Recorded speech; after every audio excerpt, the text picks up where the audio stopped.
Oh, no.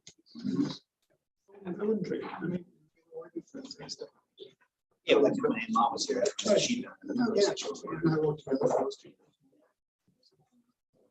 So I know I don't have.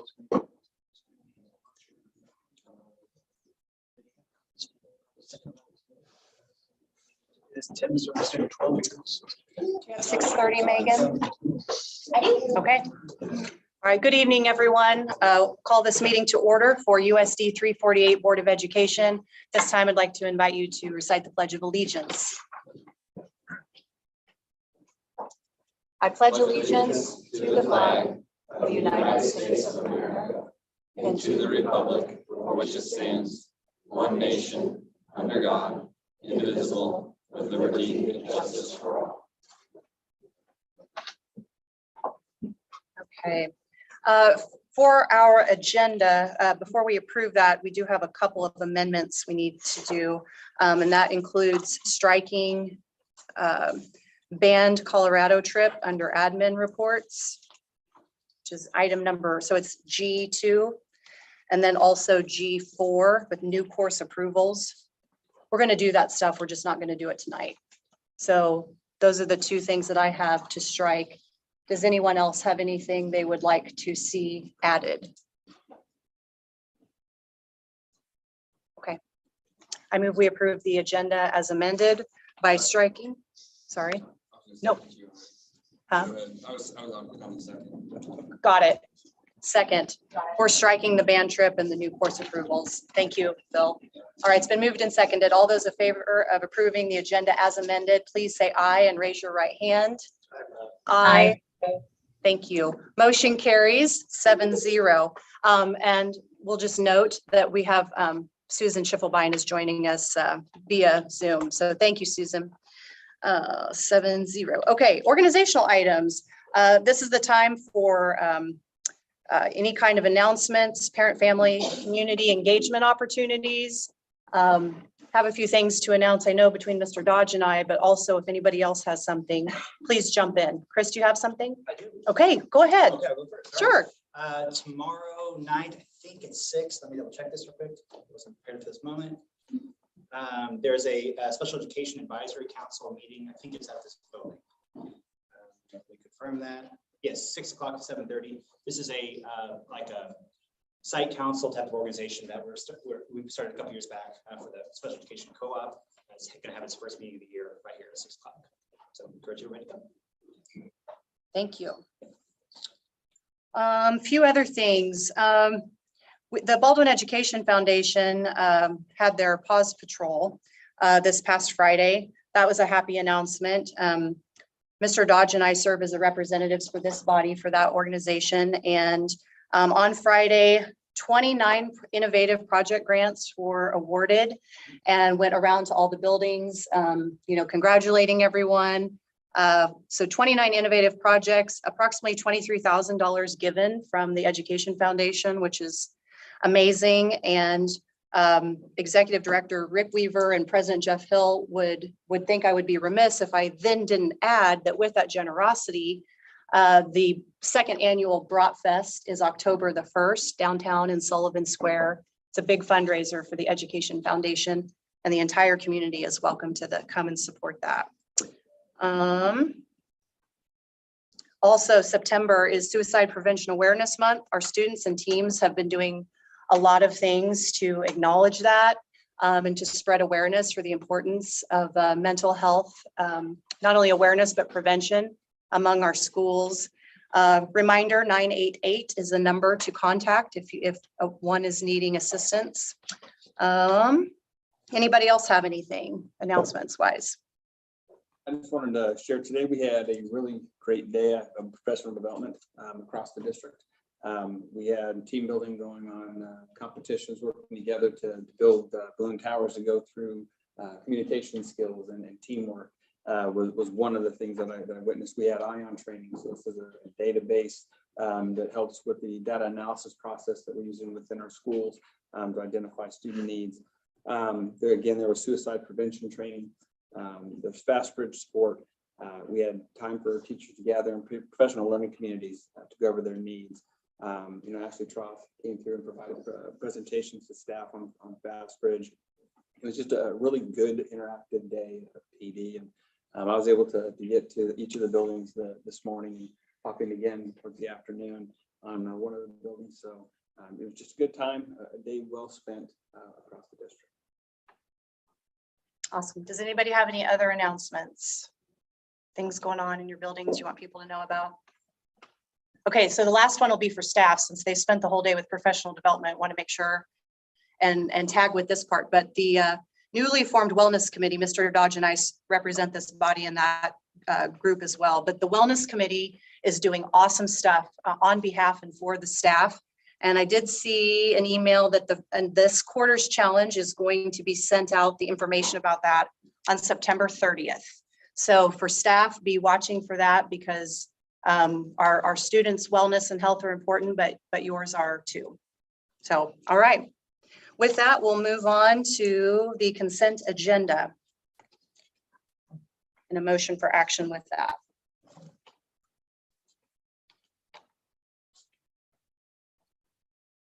I move we approve the consent agenda as presented. Andy has moved and Tony has seconded that we approve the consent agenda as presented. All those in favor, please say aye. Raise your right hand. Aye. Motion carries 7-0. Thank you. Okay. Recognition time. Before we get started with recognitions, the first one we'll kind of borrow. It wasn't really our recognition to give, but I just think it's so important that everybody knows about it. This past Saturday, the Baldwin Golf Association pulled a surprise on all of us and honored coaches Mike and Angie Spielman by renaming what has been known as the Baldwin cross country course to officially the Spielman cross country course. I'm getting choked up even talking about it. I can't imagine something that was more deserved, but they had no idea that it was happening. Many of us didn't even know that it was happening until we got there, but it was awesome. They have been great teachers for our district, also coaches, and now that cross-country course is the Spielman cross-country course. So want to make sure and congratulate them from these seats as well. So, all right, our first recognition is going to be Mr. Boston Williams. Boston, you want to come out in front of everybody? Okay, and have your hand here. So last month we did a recognition for an Eagle Scout project for Finn Kennedy, and he made, for his Eagle Scout project, he did some community park benches. And so I was like, wait, we got to recognize Boston too then, because he just did his Eagle Scout project. So the cool thing about an Eagle Scout project, and you correct me, Boston, if I get any of this wrong, you just tell me, Ms. Kelly, it's not right. Early 1900s was when it was created, right? Like a long time ago. But here's the number that I really love. Of all the people eligible, all the scouts eligible to pursue an Eagle Scout project, only 2% actually achieve that. Is that correct? Yes. Yeah. Meaning you're in a very small minority group of people who accomplish that, because not just the project itself, but all the things you're required to do before you even get to that part, right? Mm-hmm. So Boston, his project, what was really especially cool about it was that it was actually a Baldwin grad from last year, a 22 grad. Her name was Ruth Steinshower. Several years ago at the Baldwin Academy of Dance and Voice, Ruth created a recycling program. But what that meant for like dancewear and shoes, so that people don't always have to buy new stuff. But there was like stuff just everywhere all the time. So Boston thought, how can I build on that and make it even more streamlined?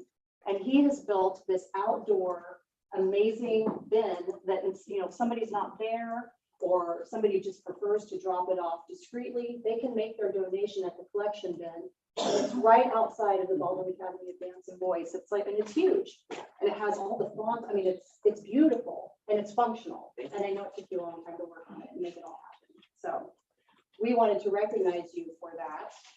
And so the Baldwin City Board of Education of USD 348 supports and promotes excellence in all school activities. And that also means how your work impacts the community too, okay? So on this day, September 19th, 2022, the Board of Education recognizes and congratulates Boston Williams for his Eagle Scout project, the community dance wear recycle bin. Boston, congratulations.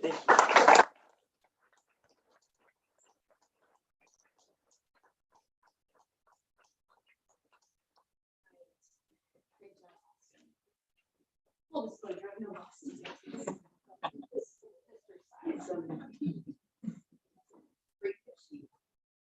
Okay, the next one, 21-22 VHS Girls Varsity Soccer Team Academic Award.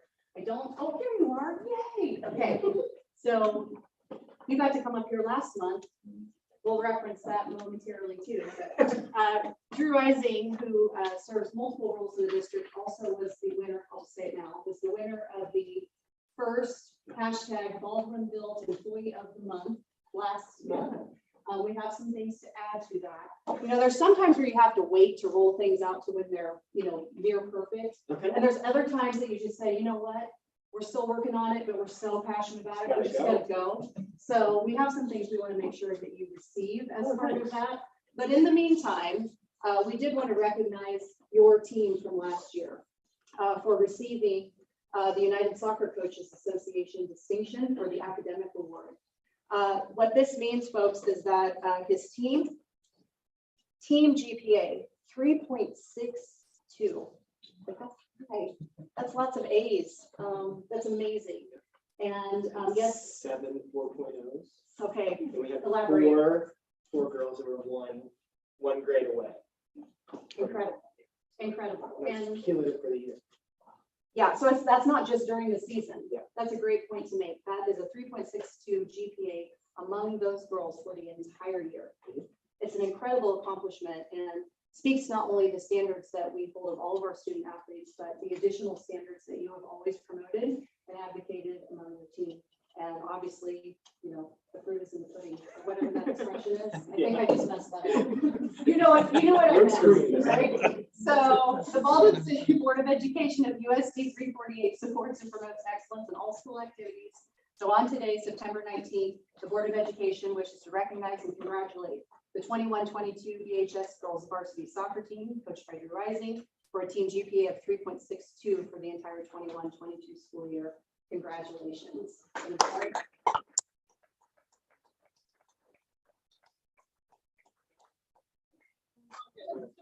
you. You're welcome. All right, for this next one, I'm going to invite Mr. Dodge. We kind of started to talk about this a minute ago. As I mentioned, there are times where it's like you want to just tweak every little thing before you get something started, and there's good reason for that. And then sometimes there are other times where there's synergy and there's opportunity, and you just roll it out. And one of those things has been the desire to have a meaningful Employee of the Month program. Just to talk a little bit about the first part, it's a peer nominated process whereby a form is sent out, and so your colleagues nominate you for that. And there are 3 types of criterion that are listed to consider when folks, but it's open to everyone. So anyone can be nominated, and that's not just a teacher, it could be a staff member. It can be anyone who works for the district. I'm going to have Mr. Dodge will talk more about the person who's chosen for this month. But the other cool thing about that is when we went to our last Baldwin Education Foundation meeting, we said, hey, BEF, could you hook us up with a co-sponsorship? And they were very generous to do that. So from this point forward, and then also retroactively, Mr. Isaac, accompanying this award and this distinction from among your peers, there's also a couple of gifts that are going to go along with that. One is a cash award from the Baldwin Education Foundation that will be awarded to each one. So thanks again to BEF for that. The other, which is still coming, is a traveling trophy that was donated anonymously. Again, you won't have a chance to get that yet, but don't worry, it will happen. It will happen. So we're still waiting on that, shipping stuff. As for this month's recipient, I thought I'd stand back and let Mr. Dodge announce that. Okay, so we had, I believe, 14 staff nominated for this award. And this is pretty cool. And it was on the day after it had closed, we had people emailing in, hey, can we still vote? We still vote. So more is coming in that sense. But this winner was selected out of 14. And the nominations had this to say: she isn't just a help aide. She does it all in the office. Answers phones, runs notes, car duty, you name it. She's a big asset. And we could not function in the office without her. This person is the type of person who, without any reason other than just because she is simply an amazing person, will step into any situation to help and would prefer to never be recognized for it. Sorry, it's happening. As she thinks that helping is just something that should come second nature or naturally. No reasons required. The district is definitely getting the bang for their buck with this individual. They were hired as a help aide, but because of that and everything else, she's one of the most wholesome individuals that I know, and will be mortified that she's even being discussed, let alone in front of an audience. To say this is a wonderful employee is an understatement. She always goes above and beyond what is asked of her and is always willing to accept whatever is needed. The kids adore her along with the staff. This award is what Liz Overmeyer is all about. So your 2022 Employee of the Month for September, don't start crying, you're gonna make me cry, is Liz Overmeyer.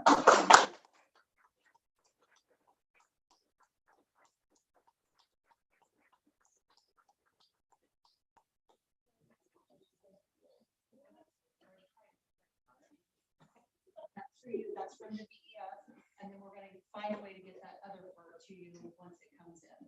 Congratulations. There'll be more to the story when the next one comes, when the award comes in. Thank you, Liz, for me. Congrats. All right, stay tuned for next month when we get to do that again. All right. I'm gonna go give this to Mr. Ising too. While I do that, then we will segue to our educational program highlight moment. This has to do with Baldwin High School's partnering with Vintage Park for intergenerational collaboration. So we're going to hear about that tonight.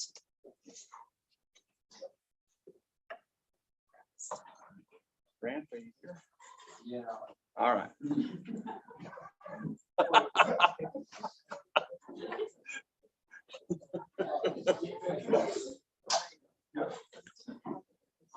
So Brant is here to talk about the collaboration that took place over at the Vintage Park Center for us. So I want to turn it over to you now. Shanae McBride works over at Vintage Park. I don't know when she took that over. We've had a couple meetings with her and her staff. She approached us probably, I would say probably 6 weeks ago and just said, hey, obviously with proximity and can we partner up? What can we do? And so we sat down and started to generate some ideas. We had an opportunity on September 11th. They had an ice cream social where our kids had the ability to participate in just setting up, breaking down. We did send, we had a group, most notably last Thursday, we had about 9 students and Mrs. Hefner that went with the residents to Deanna Rose Farm and just helped walk them around and just create conversations and so forth. And it was really interesting hearing some of the stories that came back as to what some of the residents would say and so forth. And so I think it's just a good opportunity. I know Don Blanchett has taken some of his U.S. history classes over to just kind of like interview residents as to, well, tell me, you know, what technology was like, and just talking about the changes and how much it's progressed. So I think there's going to be a lot of opportunities for our students to basically partner up. My student support service team has coined it cross-generational collaboration. And so we're going to stick with that. And but I think it's a really good opportunity for our kids, right, to kind of team up and provide a service to those members, and then also that they can probably provide our kids in return. So, yeah. Awesome. Thank you, Mr. Brittingham. Okay. And then the last portion of our monthly recognition time is the celebrating USD 348 student voices. We added this to the agenda because what we noticed is that, and it's great that the teachers at the junior high are teaching their students how to write respectful letters advocating passionately about a position, but how to do that in a way that honors elevated civil discourse. So it's a great skill. What I have pledged to do in that process is, I'm not going to read you every letter. If any board member wants to read them, they're sent to me, but I don't want you guys to miss out. But as part of just a reporting mechanism, I have just a summary of each one so that I can report to you. That's how we did it last time. That way the kids know this wasn't just a fruitless exercise and nobody really listened or cared. Okay. So, and I want to say too that to Mr. Bland and Mr. Curry, so that you can pass on to your staff, these letters, I mean, they covered a wide variety of subjects, but they were all very well written, very polite. They were certainly, pointed in what they were passionate about, but they were all extremely respectful. There was one in particular that had subpoints, I mean, it was really a pleasure to read. So compliments to your staff for teaching really cool skills. Okay, the first one, so all of these are from junior high students, so we can categorize it that way. This one was about expanding the funding to our schools. And this was the one that I was talking about, had the 3 subpoints, specifically to prioritize, which was in the students' words, library support, sport teams, equipment and facilities, and also trying to bring back free lunches. I thought that was interesting. So it was an overarching point and then supported by 3 subpoints. Then we had, this one was also in the area of sports facilities improvement, lights so that more kids can play. I thought that was sweet. It wasn't just, we want lights because it's cool. We want lights so more kids can actually play, because whoever plays before the sun goes down is kind of the deal. Also referenced the combination of utilizing tax dollars and fundraisers, which chef's kiss, that was precious, right? Addition of, and this one was about advocating for the addition of a soccer team, addition of a dance team. So both of those referenced, no, not both of them. One of them referenced the importance of kids finding a place to belong. So again, there was like a larger point. It wasn't just, I want this. Junior high, let's see, new uniforms for basketball. There was some new uniforms request for volleyball. This one also new uniforms, equipment, courts and field improvements. Junior high volleyball jerseys. Some often too big or too small might contribute to confidence issues among the players, which again, I just thought that was a thoughtful reasoning for that.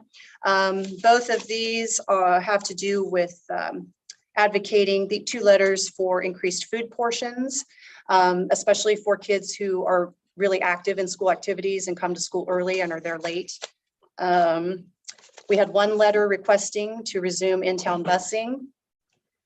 We had, and these 3, yes, these 3 were all about dress code. Yes, that with the caveat of 1, this was only mentioned in 1, they were not against the dress code in of itself. They were, the position was nothing against covering what should be covered, but asking for a reevaluation of the consequences associated with the dress code violation. So those were 3 letters to, in the general theme of dress code. So I wanted to make sure and represent that to all you guys. And now you are up to speed. Do you mind if I was able to get 3 letters as well. 1 was for in-town transportation. 1 was for dress code, and 1 was a very creative thought towards looking at start time. Looking at different later start time. Related to busing or related to wellness? Just wellness. Interesting. Okay, so now you guys know everything we know. Okay. Thanks, everybody. All right, so now moving on to public comment. It's 6:53, so we can still take signups until 7. But in the meantime, some of the students opted to write letters and some of the students had a choice to make the presentation at public comment. So before we get started with that, so far we just have the 1 individual signed up. So extra points for courage. But before we begin public comment, I want to make sure and read what our public comment policy is. Public comment is an opportunity for the board to listen. In accordance to district policy BCBI, This is the agenda time during the meeting when an individual may address the board. The board welcomes up to 10 patrons to speak. Each of the patrons will have the opportunity to speak for 3 minutes. Those wishing to make public comment are asked to sign up on the night of the meeting prior to 7 p.m. with the exception of not discussing specific matters related to identifying students or staff by name due to confidentiality considerations. There are no restrictions regarding the subject matter the patron wishes to share with the board. Also, if a delegation of persons comes to discuss a single issue, every effort should be made to avoid redundancy by each person stating only new facts or new perceptions during their allotted time. Board members are not to respond during this time. Again, this is the time established in the meeting for board members to prioritize listening to the public. So at this time, I would like to welcome our first guest who has signed up tonight, and that's Mr. Mason Hoffman. His topic of public comment is lights on the soccer field. Mason, you have the floor. To the members of the USD 348 Board of Education. My name is Mason Hoffman. I am an 8th grader at Baldwin Junior High School. I would like to speak to the board about building better athletic facilities and how our district would benefit from better facilities. Our athletic facilities are good, but not great. I would like to speak specifically about the soccer field. The high school soccer field does not have field lights.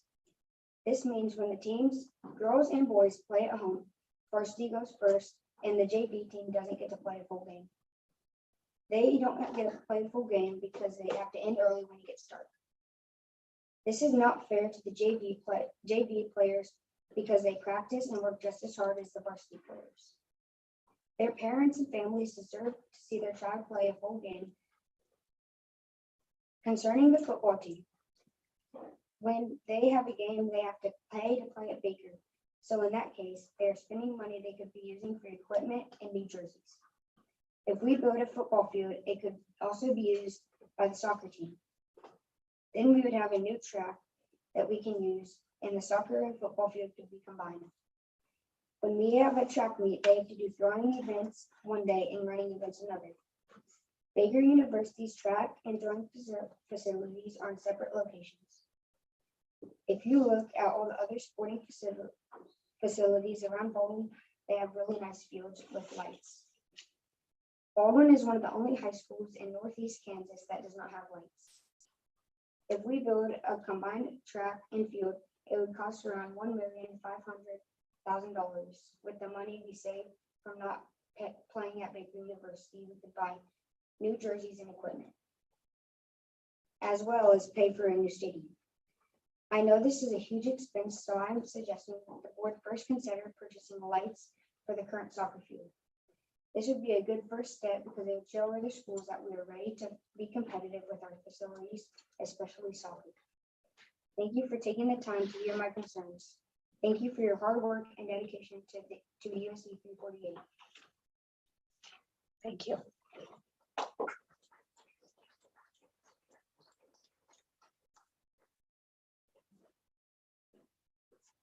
Do we have anybody else we've added to the list? I thought maybe. Thank you. We'll welcome our next guest, Mr. Joe Torkelson, and the topic of public comment is transportation.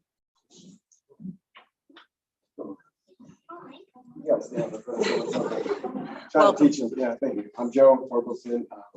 So my topic tonight is transportation. You guys have it on the agenda. You'll be speaking about it. So I wish we could interact back and forth. I feel you can get a lot more done when you can communicate with people instead of just having someone stand here and talk to you. But the reason I'm up here today speaking with you is, for one, I made a Facebook post, something I don't typically do. I'm sure everyone read it, saw a lot of the comments from the community in that.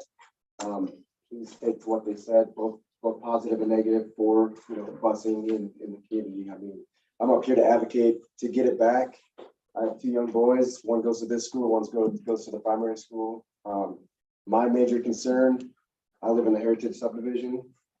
It's a 55-mile-per-hour zone through there, and we have no crosswalk. My children are required to walk to school if I cannot, or my wife cannot be there to give them a ride. I don't know how we see that as acceptable. My oldest son is now 10 years old. almost 11. He's old enough to where he could ride a bike to school if he lived closer. And that's kind of why this is brought up now with me. The last couple of years, it wasn't even an option. So we didn't really discuss it in our household other than this is an inconvenience for everyone. I don't know how many of you board members have children at either one of these schools, but it's chaos. The primary center is enough parking lot to where you can get up to the school and back. The intermediate center, the teachers that are part of this school know there's no rhyme or reason really. We have vehicles going in the parking lot, out of the parking lot. It's very unsafe. The pickup now is very unsafe. So if it continues the way it does, there's going to be a kid that gets hit in the parking lot here. Another thing in the mornings, there's a lot of fog on 56. On the fire department, I volunteer. I've ran a lot of accidents on 56. You cannot see crossing that road 55 miles per hour for a 10-year-old on a bike trying to cross that road. People are on their phones. They're not paying attention.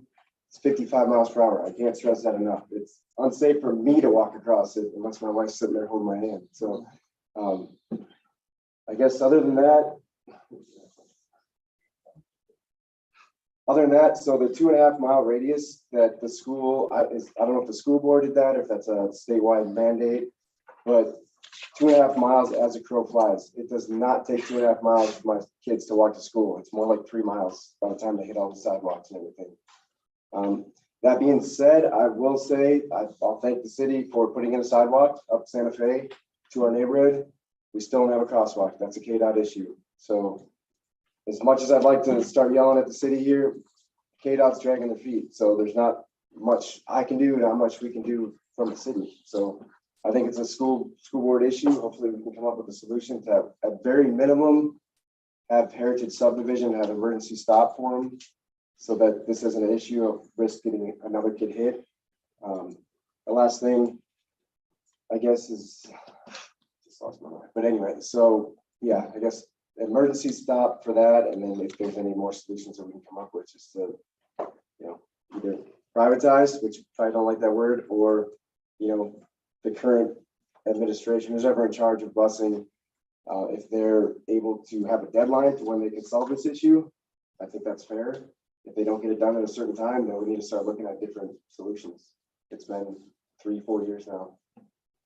So thank you for your time. Thank you. Thank you for your service also. Next is Casey Semino. Topic of public comment is city update. Welcome, Mayor Semino. Thanks. Well, I figure if I'm going to come to a public meeting, I'm going to talk. I saw the agenda, knew that busing was going to be on, so I just wanted to give you all an update on what the city is doing to try to help the students get to and from the schools. We have completed engineering, and the bid letting will be going out for the sidewalk that's going to go along the train tracks from the school crossing over here up to the depot. So that project should be started this fall and completed in the spring. We've already been granted money from the state. We're going through the engineering for bid letting for 11th Street, 2nd Street, and Quail Street over to 6th Street from the junior high over to complete. That project will complete our safe routes to schools, technically by Douglas County standards. And we've already been awarded that grant money. So we're just going through the engineering and bid letting with KDOT. Once it gets approved, it turns into a KDOT project. So we don't really have the call on the timetable of when that stuff happens. I think I can, and that, no, I'm not gonna announce that yet. We did get approved for a sidewalk or a crossing across from Heritage Subdivision. That is another KDOT just approved for us to have. My request involved asking them to reduce the speed limit. They said no at that time. They did their study during the pandemic. I've sent another request to KDOT asking them to revisit that topic. As many of you guys know, I'm not sure, your bus, Joe said something about 2.5 miles. The council has before them a new subdivision that may go just east of the Heritage Subdivision. So I don't know if that plays into your guys' policy, but that's going to have about 50-some housing units calling for that subdivision if the council approves at the next meeting. Outside that city, we had been looking for a crossing guard for 8th and 56 for a year. Unfortunately, it took an accident for us to find somebody to fill that position, but that position has been filled. And now we have an active crossing guard at that crossing. So outside that, we do have a lot of things to Joe's point that we would like to see on the city. Unfortunately, we have a major US highway that does run through our community, so our hands are somewhat tied. But I have sent emails to the Lieutenant Governor with good response from him, as well as the KDOT. So we're working towards that. It's kind of a crawl before you walk type of scenario for the city. So, but again, I wanted to give, I know I talked to each one of you individually at different times throughout the week, but I wanted to give you as a body kind of an update on what the city's working on. Thank you. Thank you. And we'll talk more about this when we get to the transportation item under the agenda, but it is a convoluted thing with the intersection of the school district, the city, and the reality of 56 highway, which is unique and unusual. We appreciate the city's partnership on that. And as we work together, we'll talk more, put a pin in that. We'll come back to that later. Moving on, 7:05, nobody else signed up? Okay, thank you. All right, now we will move on to our financial report. We have a budget follow-up with our director, Mr. Ohlert. Nate? Good evening. I just wanted to provide an update for the budget information. We submitted the 22-23 fiscal year budget to the State Department of Education effective last Friday, the 16th. We'll also do the same with the county within the next week or so for the deadline at the 1st. In addition, just wanted to give a quick brief update in regards to capital outlay, amending the mills to 7.097 and what effect that has on the budget. The updated 22 tax to be levied, equals 890,470, which is a decrease of 113,301 from the original mill request of 8 mills. So, anybody have any questions? Question. Thank you. Thanks for the follow-up. All right, next, administrative reports. We have Mr. Harris with us tonight to speak with us about the Journalism San Francisco trip. So Mr. Harris has asked about an opportunity that could be coming up here next semester, correct? With some journalism students, and one of the neat things about being in high school, the opportunity to get experiences while you're here, and for some kids, this might be an opportunity to see an area that they might not have been to while getting some student level professional development. So at this point, I will pass it on to The JEA is Journalism Education Association, national organization for high school journalism students, and they have conventions every fall, every spring, and they are different cool cities around the country. And I've always wanted to go. I tried to organize a trip one year. It was at Seattle that year. We had this many kids signed up, and this many, and then this many, and it ended up not happening. And then we went to San Francisco the next year, and we're able to do it, 4 students and myself. And then the next year we went to Chicago. We had 17 students go. It was a lot more affordable because you have to ride the train, and we didn't have to get flight tickets. And then COVID. So here we are again, it's starting back up. And so I'd like to try to go. I have about 20 students on the interest list at this point. It's prom weekend. And so the upper class would have kind of avoided it. So I got a group of 8th through 10th graders signed up. It's April 20th through 24th. We would fly out on that Thursday morning, check in a hotel Thursday afternoon. The opening sessions Thursday evening. They have a keynote speaker. It's pretty cool. In Chicago was Pete Souza, who was a chief White House photographer for many years, and he shared his experiences in that position. And then they have 2 days of convention sessions, and kids usually, I sit with each kid and go through the session options. We kind of pick the plan. They usually go with their friends. They kind of pick their friends, but they pick sessions 2 or 3 in the morning, lunch, and then 2 or 3 in the afternoon. And then we would end with a day and a half of some sightseeing activities, and then come home on Monday. So they would miss school Thursday, Friday, and a Monday. Hopefully come to school on Tuesday. But that's the trip, I guess. Just asking permission to pursue plans for fundraising. We have as a cost about $1,000 per student. You can't price flight tickets quite yet this far away, but it's getting really close to that point. I'm following kind of every week. It's like up to April 10th. And then let students pay in payment plans. December, February, March is how we did it last time. And I do have hotel rooms reserved now because you want to get rooms in the hotel where the convention is, if at all possible. In Chicago, we didn't have that. We had to walk about not quite a mile, but it's kind of wasn't bad. But we want to be in that hotel if we can. So I have rooms that I can cancel if need be. For fundraising, students are going to sell advertisements, and they get a portion of that towards credit towards their trip. Money goes to the account at the school, and then it knocks down what they have to pay if they end up going. If they don't go, that just stays in the school account. And then also concessions at events, and so they can kind of work as much as they want or not based on what they want to try to earn towards a trip. So that's the trip. And we would probably ask from the school transportation to the airport and back. And other than that, students fund their expenses. Remind me, I think you told me before, what are the advertisements for? The yearbook or the So newspaper. it's the yearbook and Yeah. newspaper. Okay, Right. so same old, yeah, okay. Right. Yep. Does anybody else have questions? Did you say Eastern possible for 10th grade? So this would be Yeah. October, junior high school. Yeah, there's some 8th graders that are in the class. And so I asked Mr. Bland and told him about the trip, and he said it looked fine on his end. And so. Any other questions?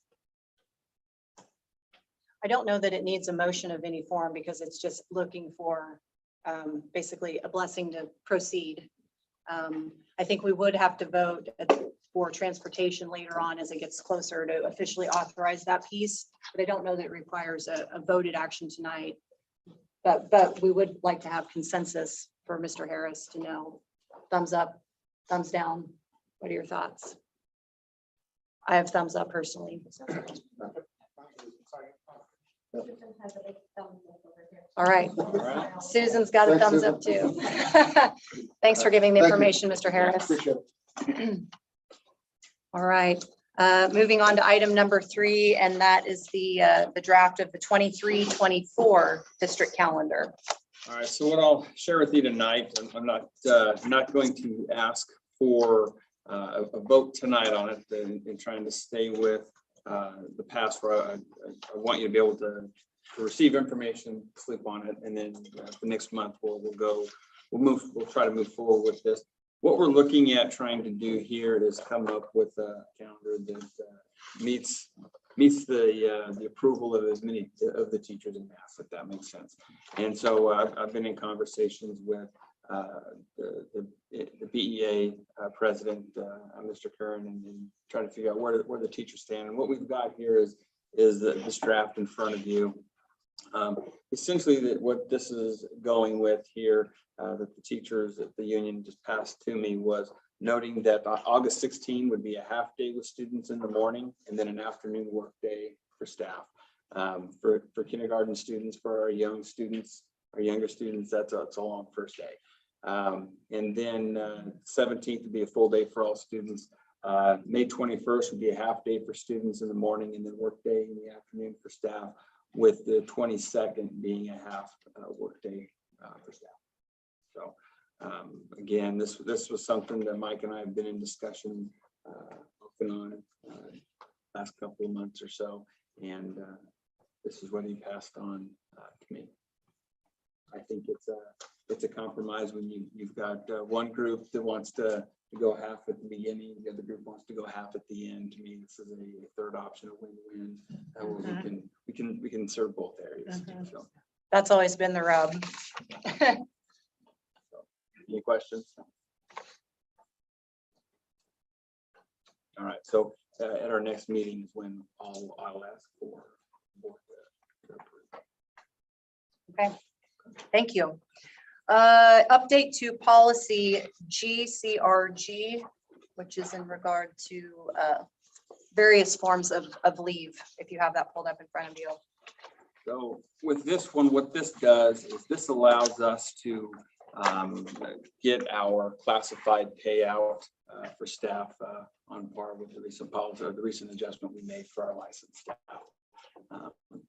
Megan brought this to my attention that we needed to make this level on that end of things. So that's what we're looking to do there. Megan, is there anything I'm missing on that? No, it's just, it's been best practice, maybe, since I've been here, that, once negotiations are finalized, most things that affect our certified staff, we try to with classified policies that I think is different, because they're classified. They don't need that policy. I just happened to notice that the word that I did not change on contract, so I got to see them out again, so it's pretty fresh with me. It's not the same for that.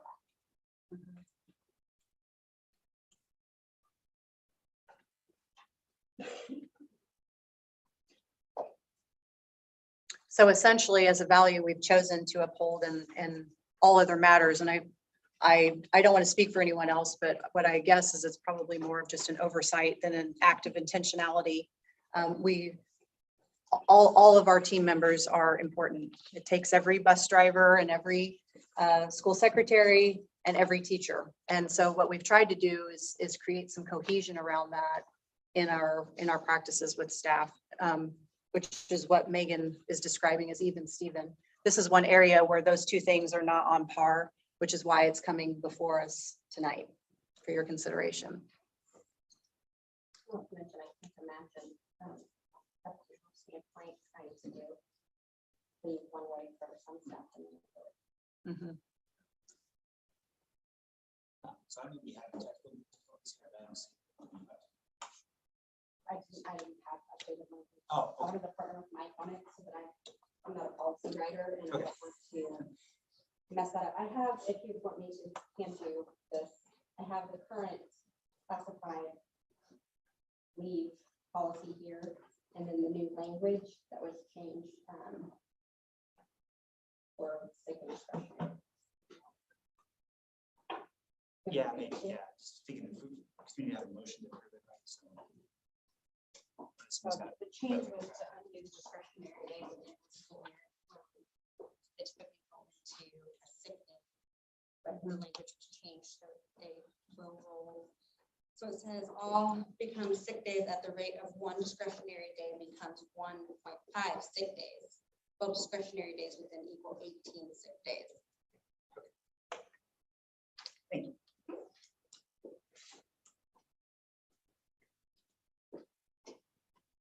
So then it's the same across the board, basically, is Equitable on that. right. I think this was our team's assumption when we made this change, and it would be across the board. Yeah, it makes total sense.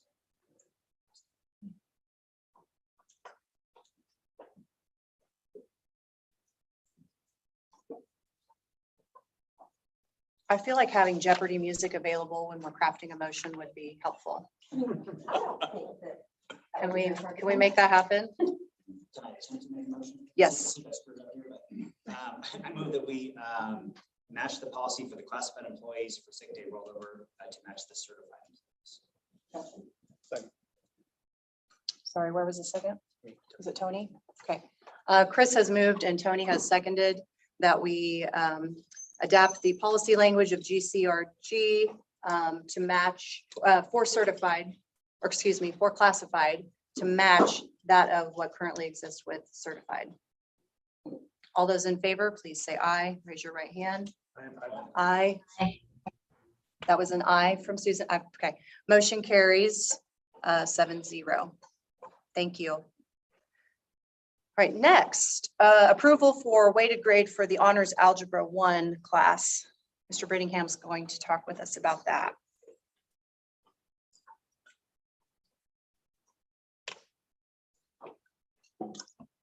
This was really just more in retrospect, when we had honors algebra approved, that was one of the new courses and that we had approved. Oh, I don't know exactly when it was, but we failed to realize that It falls in line with what our other weighted courses are and just didn't include that on the initial request. And just for a refresher, our current weighted courses in CTE is AP Art, ELA is AP Literature, Comp 1 and Comp 2. Math, of course, is Honors Algebra 2 and Honors Geometry. Science, AP Biology, AP Chemistry, and then Social Studies, AP US History, AP Government, and then Honors World History. And so it falls in line with what our current weighted grade course status is. In retrospect, it was just something we didn't include on the initial course approval. And so it's something, obviously, then we need to come ask for your approval to get Honors Algebra 1 weighted. So then we would have Honors Algebra 1, Honors Algebra 2, and then Honors Geometry. And I'm sorry, I failed to mention Calculus as well, which is obviously our capstone math course. Okay, so very much. Can you clarify the distinction between the AP courses, which are honors courses? I forget that the AP courses is college credit.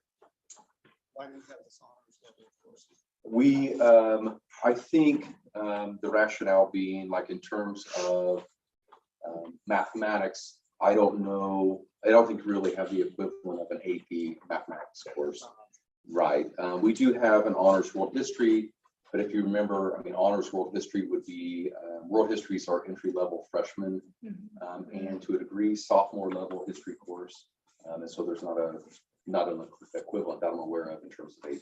So I think that's the rationale behind that. So can you tell me how the weighting works? If you make an A in an honors course, that is worth. Yeah, and that's probably a whole, I mean, it's worth 5 points. Okay. And that would be another conversation. Obviously, I think that was Rob McKim's, like he was out the door and it's like, hey, here you go. Here's the presentation in which we got weighted grades approved. So without going too much in depth, the short answer is it's an additional point. Okay. Mhm. And that's the same thing with AP.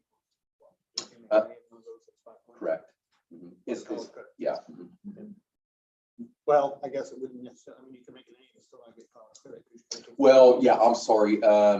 You would have to take the AP course in order to get the college credit. And I've even learned with that a little bit, that varies depending on what college you're going to go to. Yeah. It's a little bit misleading, I think. It's not a guarantee No, that you'll it's receive not. credit from the receiving institution, Yeah, but right. Yeah. Colleges tend to reserve the right to accept Sure. credit. as Mhm. It just we stinks see because credit. I mean, it's a- side, it's a little bit misleading to our kids to state that, hey, we have this if you weighted get this course. score, it's gonna be You're college taking credit. it, you're going to take the test.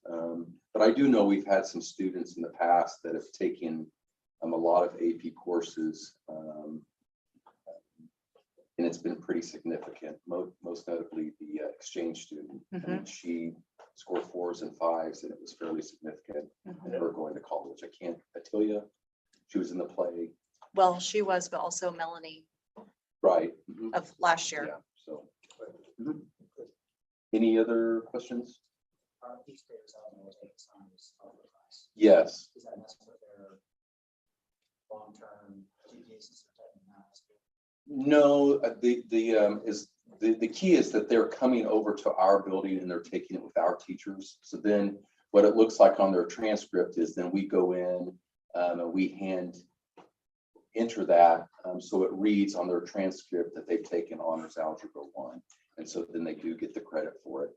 And that's another, again, without going too much in depth, that's another key to all of this. It allows some of those 8th grade students to come over, take that course as a freshman, and then if they so choose to get to some of those upper level math courses. Any other questions? So this would require action in the form of a motion to approve this one, if the board's ready to do that. I'll make a motion to approve weighted grade for honors. Second. Bill has moved and Kelly has seconded to approve the weighted grade for Honors Algebra 1 as presented. All those in favor, please say aye and raise your right hand. Aye. Aye. Thank you, Susan. Motion carries 7-0. All right, thanks, everybody. All right, so you'll notice this is something that's sort of new.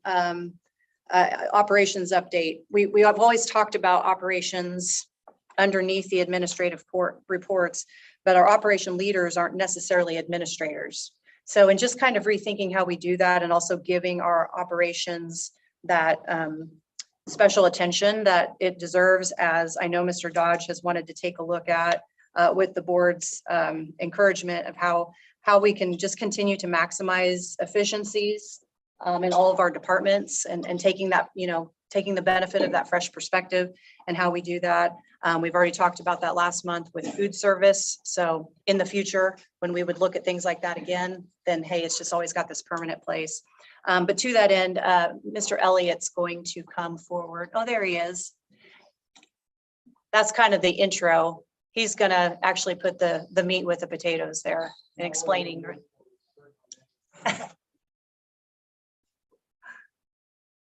Thanks, Mike. Oh, thank you. Okay, you guys all got my email over the weekend. I've been here for a year, and when I got here, thought it was odd that I'm paying for all the supplies used by the custodians, paying for their equipment, paying for the repair of their equipment. But I didn't have any supervisory ability over the custodians. That was all handled by the principal for the admin. I think it would make us a more efficient team if we could bring the custodians under a facilities department and allow me to kind of take control of their administration of their scheduling and just kind of take a little bit of pressure off of the, I don't know if they have any pressure, but relieve a little bit of stress from the admin. As you can see, in my little outline, we've renamed the department to the facilities department, have 2 divisions. I would maintain my current duties. And then I would also hopefully have 2 supervisors, 1 for each division. The environmental services division, which would be the custodians, and the maintenance and grounds division. Maintenance and grounds would still fall under Mary, my current supervisor and lead. She would also stay as my second for when I'm not present. And then I also have I'm working on a more detailed job description for these 2 positions. I'm going to be adding more responsibilities to her position, and then for the environmental services side, I would have to would like to have a environmental services supervisor to be responsible for the custodial staff, for their training, and it would also help with doing some work orders, stuff like that. I'm still working on the job description for that position also. So it would give me more flexibility with scheduling the staff. I think it would help with assigning staff to after event cleanup, both on campus and at Baker campus. It would allow us to work together more. I kind of started that when I first got here. People kind of looked at me funny when I had my staff and the custodians jump in and clean up after the project in the gym, the acoustic ceiling. They said, well, what are we doing this for? We're not custodians. As I said. We're a team. Yeah, we're a team. So that's kind of where I'm looking at going. I think it will really help the district and just kind of make everything cohesive. And I don't know if you guys will have to vote on that. You probably have to vote on the new position. What we're looking at would be next month. With that, I want to give you an opportunity to think about it. To me, this is a logical step. Mike came to me pretty early into my tenure in July and asked me what my thoughts were on that. You know, as a former building principal, you feel really good about the instruction, you feel really good about the discipline and that sort of thing. I would probably be the last person to be able to tell you how to operate a Tyvek machine, to go through and clean a restroom on that. And so having somebody that has the knowledge of the equipment, has the knowledge of the chemicals that are in use. And to throw, honestly, if they have a question or concern or need help with solving the problem, they're going to go to Mike. And want to be able to have that there. Mike's really creative with having approaching this. The environmental services piece, it's a job embedded type of supervision there. So it's going to be someone in the mix, getting the rolling their sleeves up and doing the work there. So we've already been doing a little bit of that with the new head custodian at DC. I've been kind of involved getting her going. I answer a lot of questions for her. Ryan's been a big help over at the junior high with what I don't know. He can come in and teach her. So this is a redelegation of current staff that we have that take our program and operate it in a more efficient and take some responsibility from the principal so that they can focus on the social. I'm also hoping too that bringing in the environmental services side, that and then working on our class or our job postings, rewriting them. Hopefully we can start filling in positions that we need. So Great. Okay. Thank you very much. Thanks.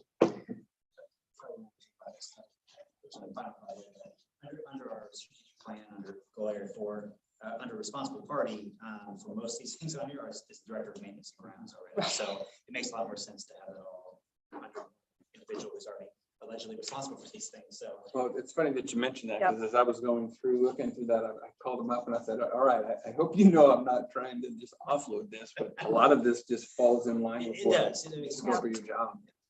So I feel like the principals are really going to fight to hang on to the custodian. So, I mean, you know, barring you guys just saying I'm out because I don't get to do this anymore. We'll come back to this next month, but you guys will have time to think about it too and ask questions. All right, thank you. Okay, segueing to old business. We have the bond exploration update. So this is a time that we've had in our agenda every month for the past several months to just kind of give that update of where the exploration process is at. One thing to be clear, although we know this, to make sure everybody knows this, the Board of Education, though clearly in our, you know, the feedback that we received in the strategic plan was, I think we felt a directive to look into it. The board cannot vote to approve a bond, right? The community, the patrons vote for the bond, if it even gets that far. So just to kind of review the procedural aspect of that, and to review just a quick snapshot. Last spring, the person who does our audits every year, Dustin Avey from Piper Sandler. I always do that. They changed. Piper Sandler. He's the person who's always worked, he works annually with our finance director because we are required by law to submit all of our books for sign off to the state. We like to hear highest and cleanest when it gets to that point, and Cindy Frick comes back to us, and now Mr. Ohlert would come back with us to say, hey, this looks great. It's basically the gold standard of an audit process. And the board has received that for several years now.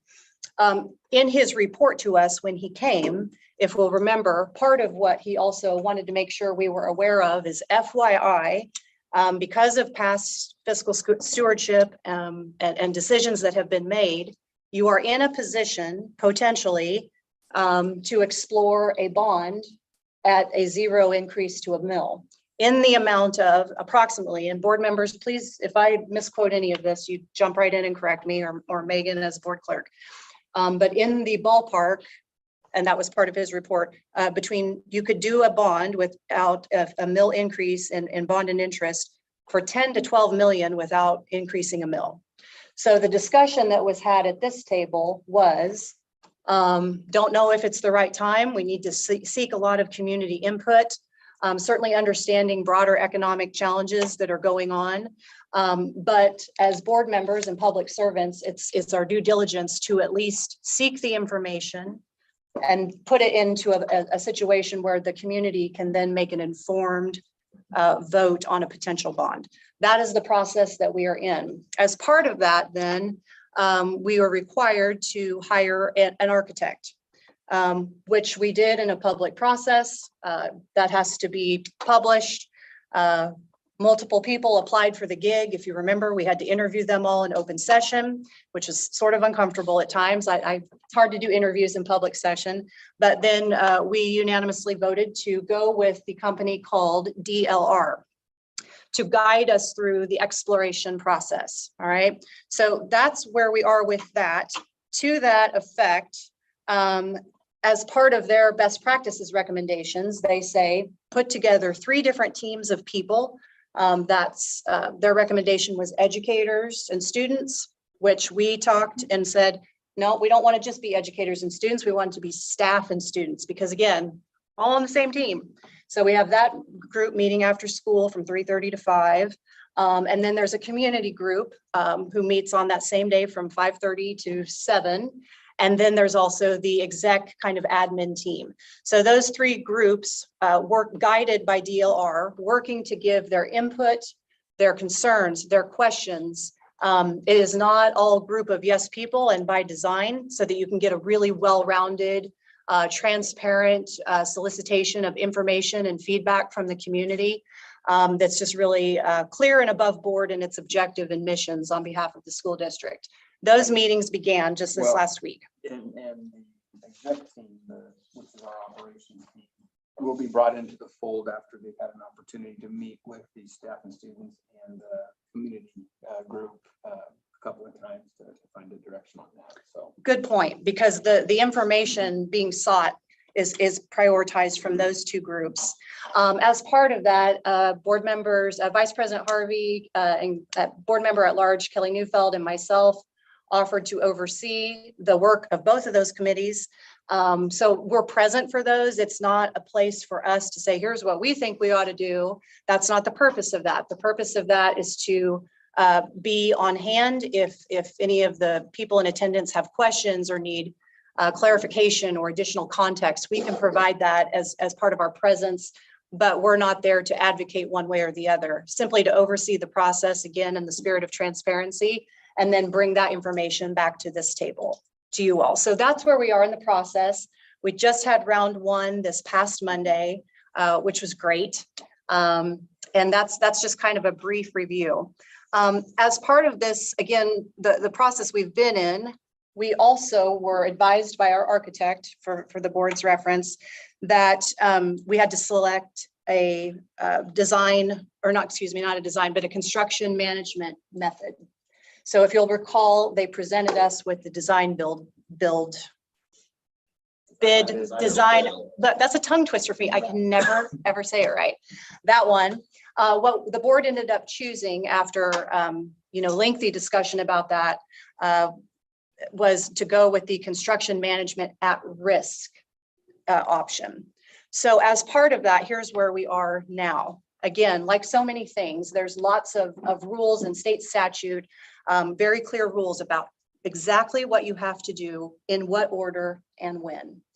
At this point, I'd like to invite Director Ohlert back up. He sent an email outlining where we are in that in that part of the process in terms of our notice of intent to use the alternative project delivery. To get the construction management at-risk person, there is a very specific process that we have to abide by. And so I'll turn it over to you if that's okay, and you can walk us through that. Thank you. Everybody received my email on the tentative timeline. Do you guys have any questions on that? So we sent that out so last Friday as well for our tentative timeline, which would include phase 1, 2, and 3 of the process for the CMAR.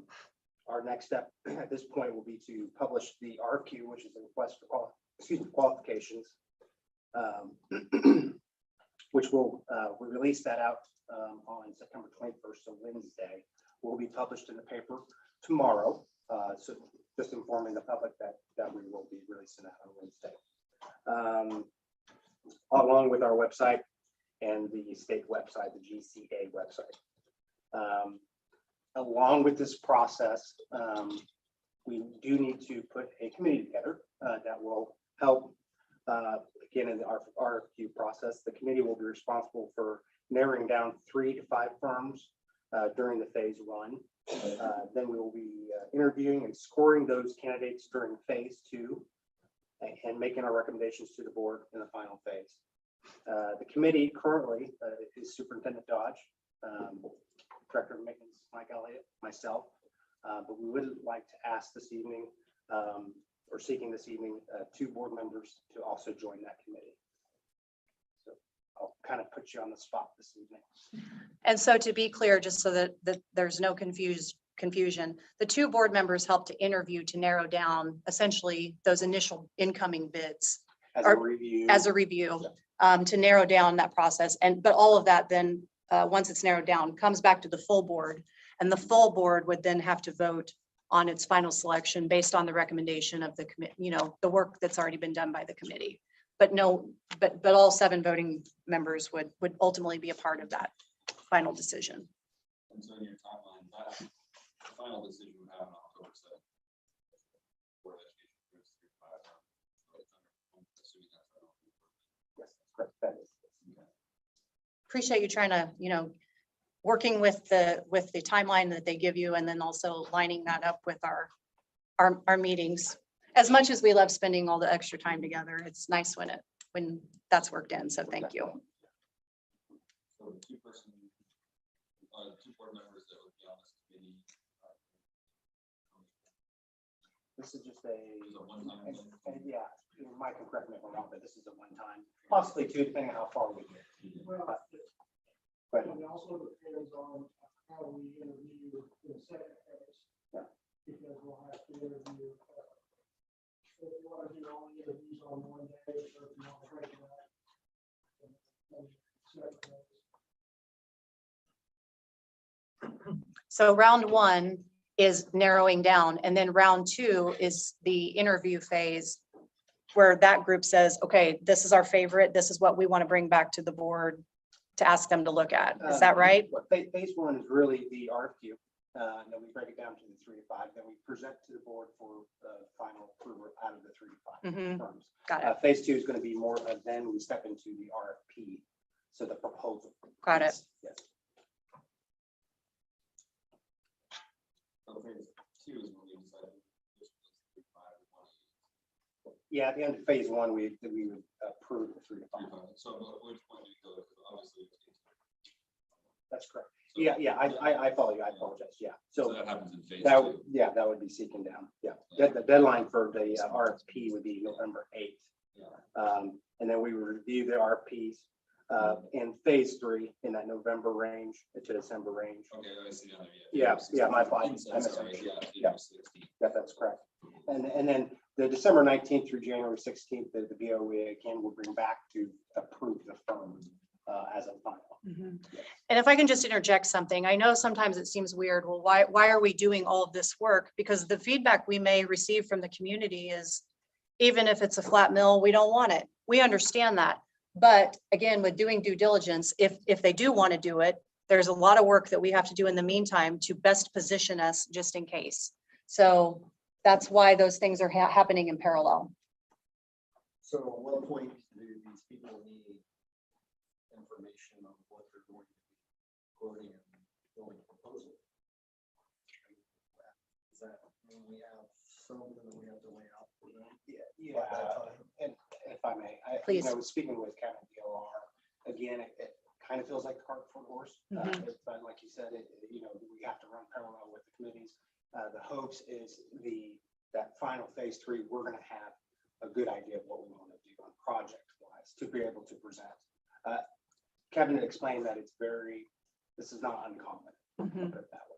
First time for me, but yes.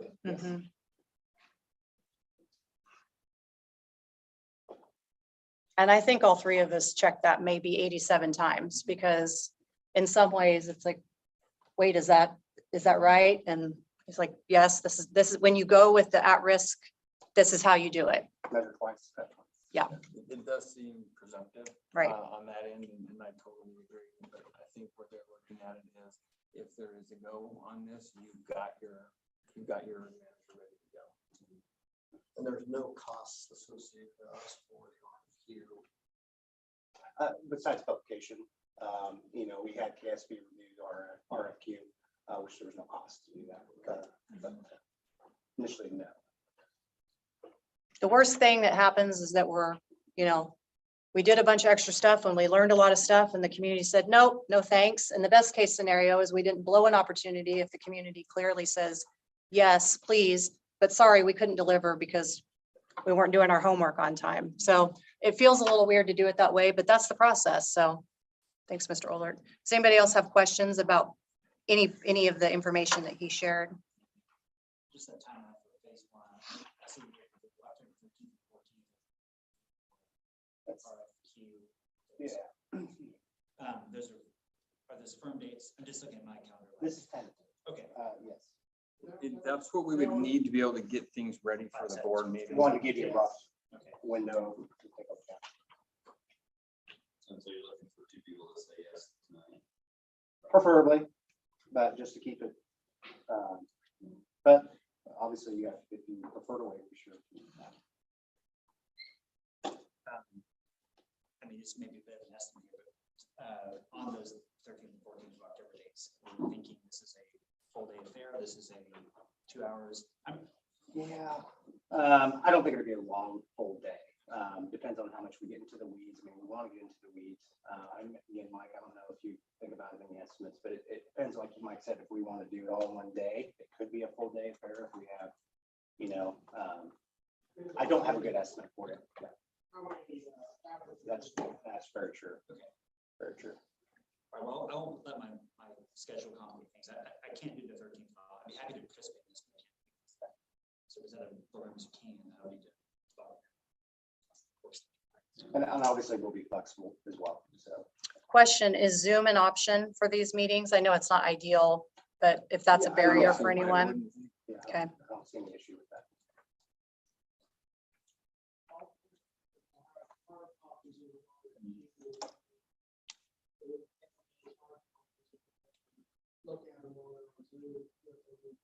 Mhm.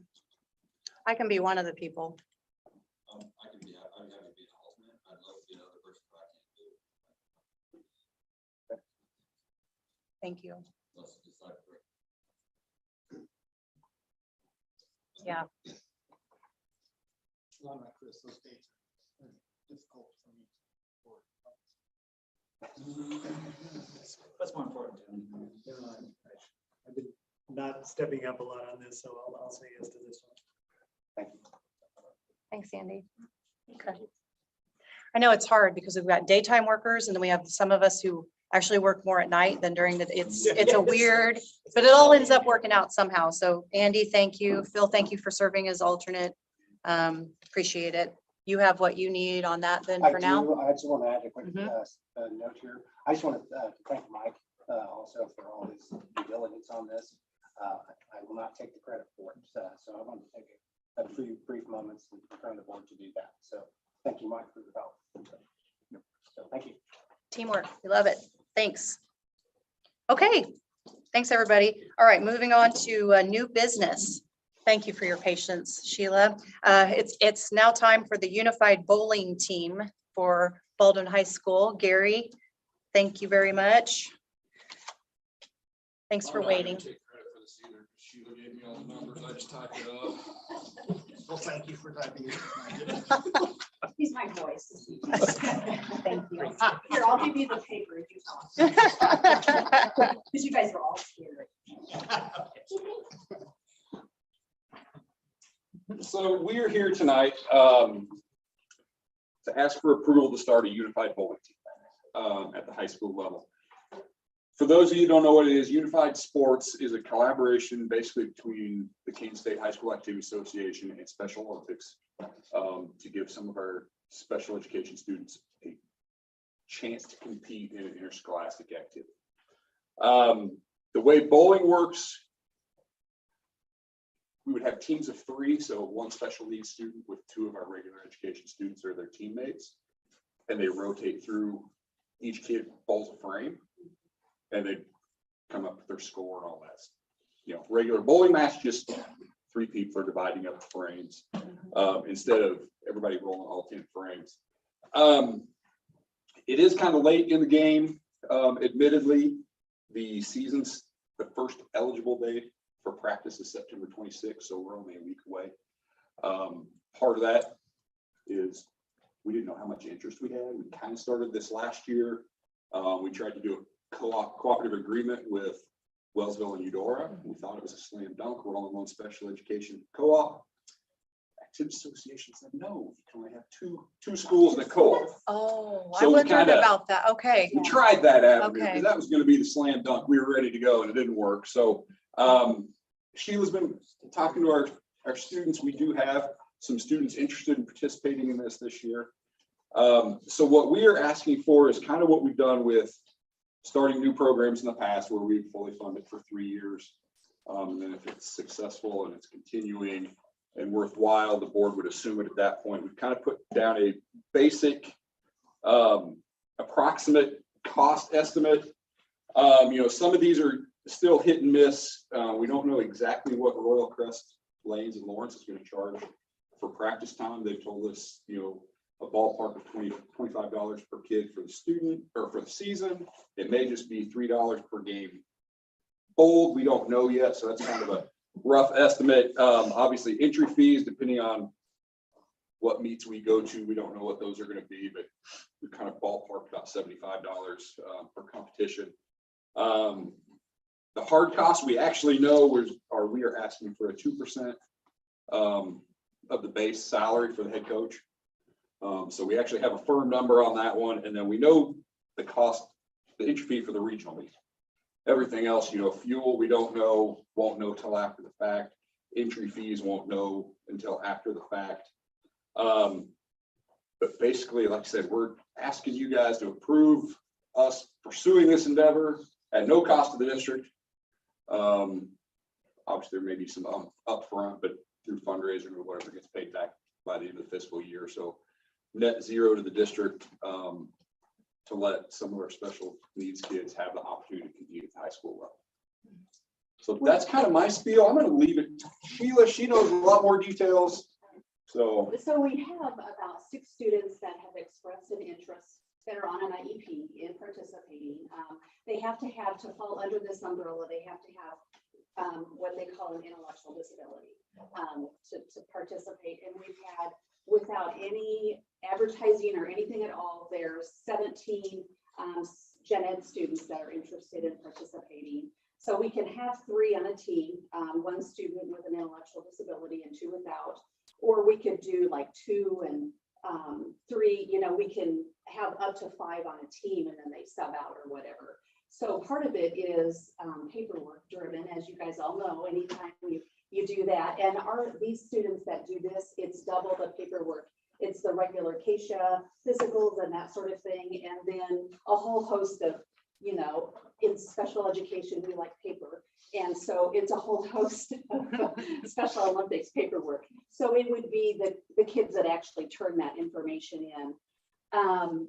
You know, in participating last year with Eudora and Wellsville, it was pretty fabulous to see the kids, to see the relationships, to go to the meets, to go to regionals. One team actually qualified for state. We went and did that. And it was very remarkable, not only I think for us, but the families as well. You know, both schools had letter recognition for the kids at a halftime of a basketball game or whatever, but I could be mushy for all night just because it's pretty cool. It looks like there's identified about 40 schools that are going to be participating this year. And my hope is that, you know, next year it's double, you know, that there's just more. So we can have as many teams as we want, just when it goes to going on to regionals and state, whoever is the best, you know, has the highest scores or whatever would be the team that would go to regionals and then hopefully state. I think that was about it. Do you guys have questions? I only had one. It was the practices during the school hours. So. You know, we're mixing it up. A lot of our students are able to meet after school and some of them aren't. So we kind of evened it out, and we'll do a couple, you know, like if you were to go to a tennis match or something, you know, with kids. And so there's 2 after school and 2 during. So competitions, but not practices during the school. You know, we're only gonna honestly have a couple of practices. It just, it is kind of what, we don't have a bowling team and we just kind of assume we're all even on that plane. Right. Honey, maybe you know, Baker has a bowling team. Do they have bowling? Do they have bowling facilities here at Baker? I think they practice at Royal Crest. I'll say either there or Ottawa. No, I think they Is it both more? score.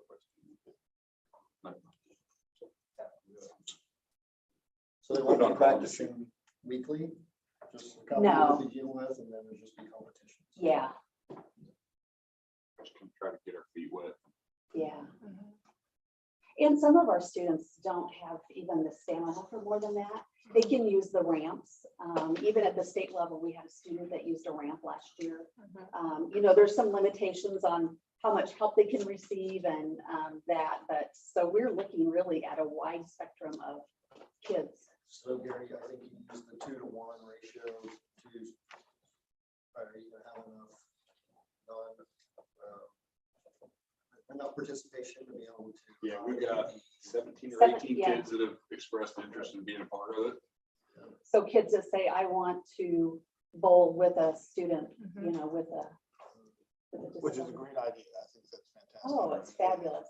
And you've got 6 kids with special needs who express it. Mhm. So a total of 24. Up to 24, yeah. Yeah, I mean, it's one of those, possibly. depends on the paperwork we turn away and obviously commits to it, but. So I'm just looking at this estimated budget and it looks like that it's based on perhaps 12. Well, the participants, right? polo Because shirt, the everything polo else is shirts- gonna kind of be in the ballpark. I mean, an entry fee for a competition's an entry fee, no matter how many you enter. The polo shirt could be a little more or less depending on, I mean, that was kind of a ballpark. I was trying to be realistic, it kind of in the middle. And we talked to our sporting goods guy, hey, roughly what's a polo shirt cost? Right. And it could be anywhere from $12 to $50, depending on who wants. So we just kind of threw a number down. But the entry fee is not going to change. Well, if we qualify for more than one team for state, it could go from $20 for one team to $40, but I mean, negligible. Mileage shouldn't really make a difference. And the bowling alleys are all deciding still how they want to handle it. They've got some individual quirks that we don't have, that with students that, like, some schools have bowling teams. And so like, how are they going to do that with them? And so But Royal Crest has been very, like, Yeah. they want to succeed and they want to keep it very cost effective. So it's not going to cost much. Yeah, I mean, it's good for them. They realize Right. what we're trying to do, just get kids extra opportunities. So And so I was gonna say 3 years of being self-sufficient cost wise, and then after that, we would. yeah, I can't wait till that day.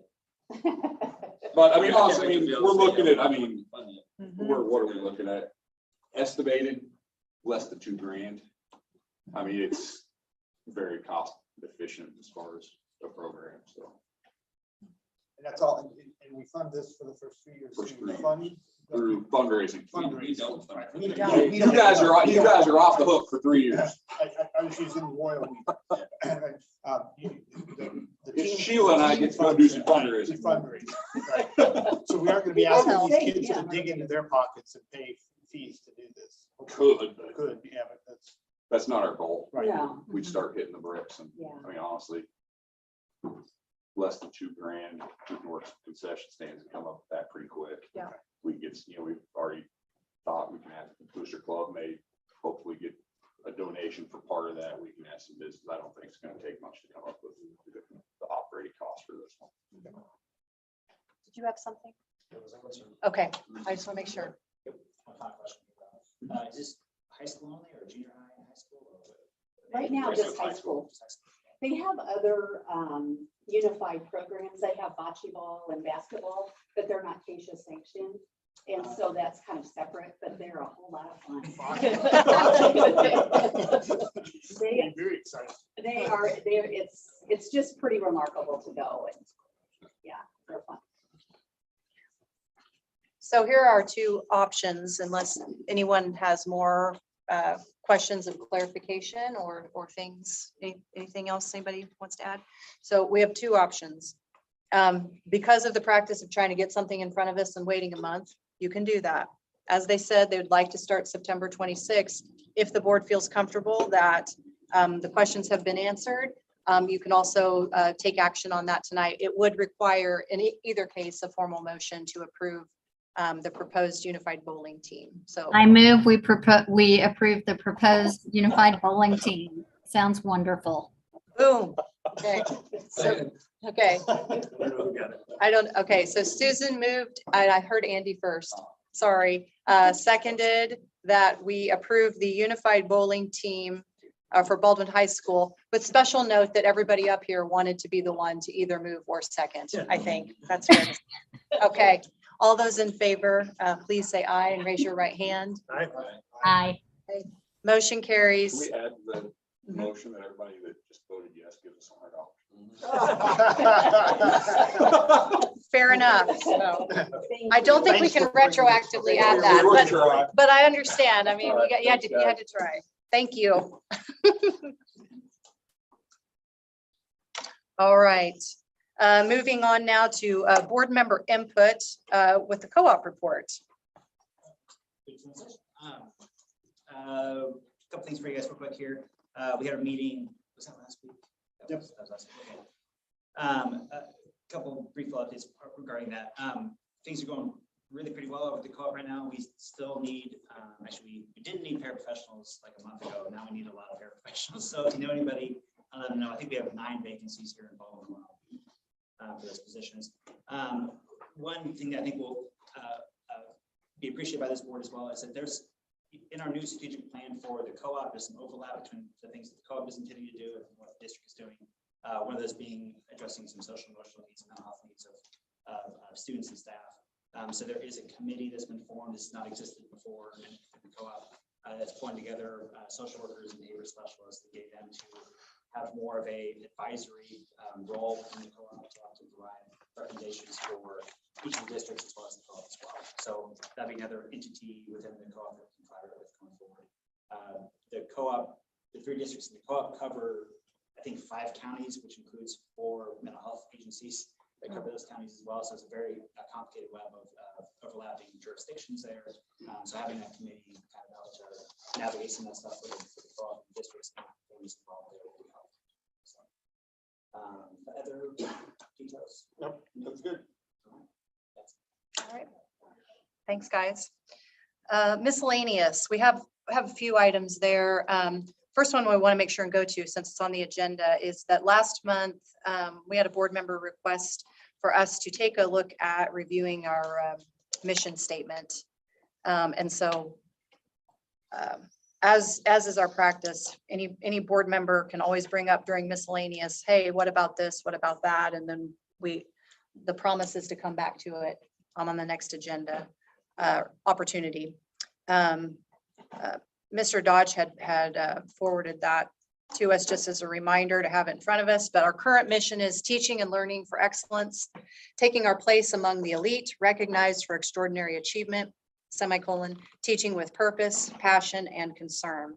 And the reason why that was brought up is because, again, I mean, if I had a nickel for every time we've said the word strategic plan, DLR, or what have you, we could fund the bowling team. But we've talked about it a lot in the strategic plan. And so a board member said, hey, because of all that work, does it make sense for us to retake a look of, for our mission? So before we think about that, I'm going to give everybody a moment to pause, because mission statements, if you've watched Jerry Maguire, these are very important things. So let's take a brief recess, use a restroom break if you need to, call a recess. It's 8:04. And then when we come back to this conversation, we'll start with that. Okay. All right. We're at recess. Thank you. Yes. Playground is open.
And Eldon's gonna help me do that by saying what?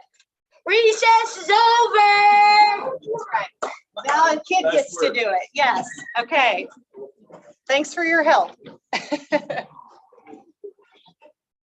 Okay, so moving back to miscellaneous then with bringing up the mission statement. Any appetite for taking that on? What are board members' thoughts?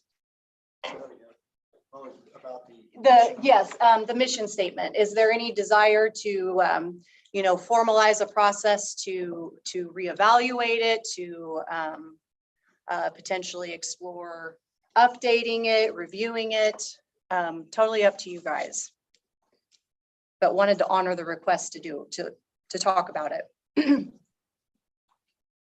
I think it's an appropriate time to review the mission statement due to the strategic plan that's been set forth. As well, I don't think it's our job. I think it's the job of the staff and admin and to have that vision along with us. But I think it's the staff who needs to have the vision, and it needs to be a shared vision. Thanks, Susan. What are other thoughts? I'm looking at the four target areas, and they don't seem out of sync with the current. Also, like Susan's point, I think it would be worthwhile to run through a committee, so to speak, to make sure that we got the right terms in there, the updated terms, we have the right concise thing. So I think time well spent. If folks want to volunteer for that or have representation from each of the district or each of the buildings. That conversation.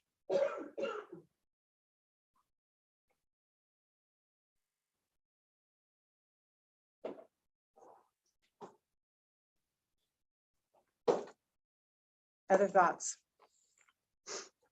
I have bandwidth concerns. I'll be honest about that. I'm not against doing it. But I want to be thoughtful about, we have a lot of staff volunteering a lot of extra time for the other input committees that we've asked of people right now. I don't know if there's a way we could think about being thoughtful about the timing. Maybe it doesn't have to be overly complicated and it's a small committee. I'm not sure. I also want to give Mr. Dodge an opportunity to think about some of that as well. I'm certainly not against it. I just want to be thoughtful of slapping together another committee and making sure people have time to take that on and see it through. It can be woven in with the MTSS process if that's what everybody That's a good idea. wants to do and explore. That's kind of where my leaning is on that. We've got Taz in helping us with our realignment of interventions, our MTSS process. We're actually on the first meeting later this month where she sits down with our administrative team and we start going through this process. It's a good time to start articulating our why. We've got strategic plan information there. We have the opportunity to look at what we're doing for students when they're successful. What are they doing for students when they're not? It's in that responsive lens itself. I think it's a good way to leverage that realignment piece to get into those conversations. Cool. Are you guys good with proceeding forward in that fashion then? Everybody have consensus about that? Okay, great. Thank you. All right. Related to that, do you mind talking a little bit about the outreach with the strategic plan? I know that went out in a big thing today, just since it's mentioned, kind of dovetails. Yes, so we worked with Greenbush and they helped us take our strategic plan from the documents that you have right there, and they're able to make it look, lack of a better term, digestible, and make it look good. And I shared that draft with the board a while back. As we're going through here, the strategic implementation of the strategic communication for the strategic plan was to let staff have an opportunity for them to look at it today. I sent that out to staff this afternoon about I believe it was 4 o'clock. And then tomorrow around 4 o'clock, we've got email communication and Facebook communication sharing that plan with the community as well. Awesome. Thank you. A couple other things coming up. The KSB Regional 1 Legislative Meeting is happening on September 26th. Superintendent Dodge and I will be attending that and representing USD 348. Just so you're aware. And then I have site visits scheduled for October 6th and 7th, just as an FYI. Is there any other input from any other board members under miscellaneous? Yes, sir.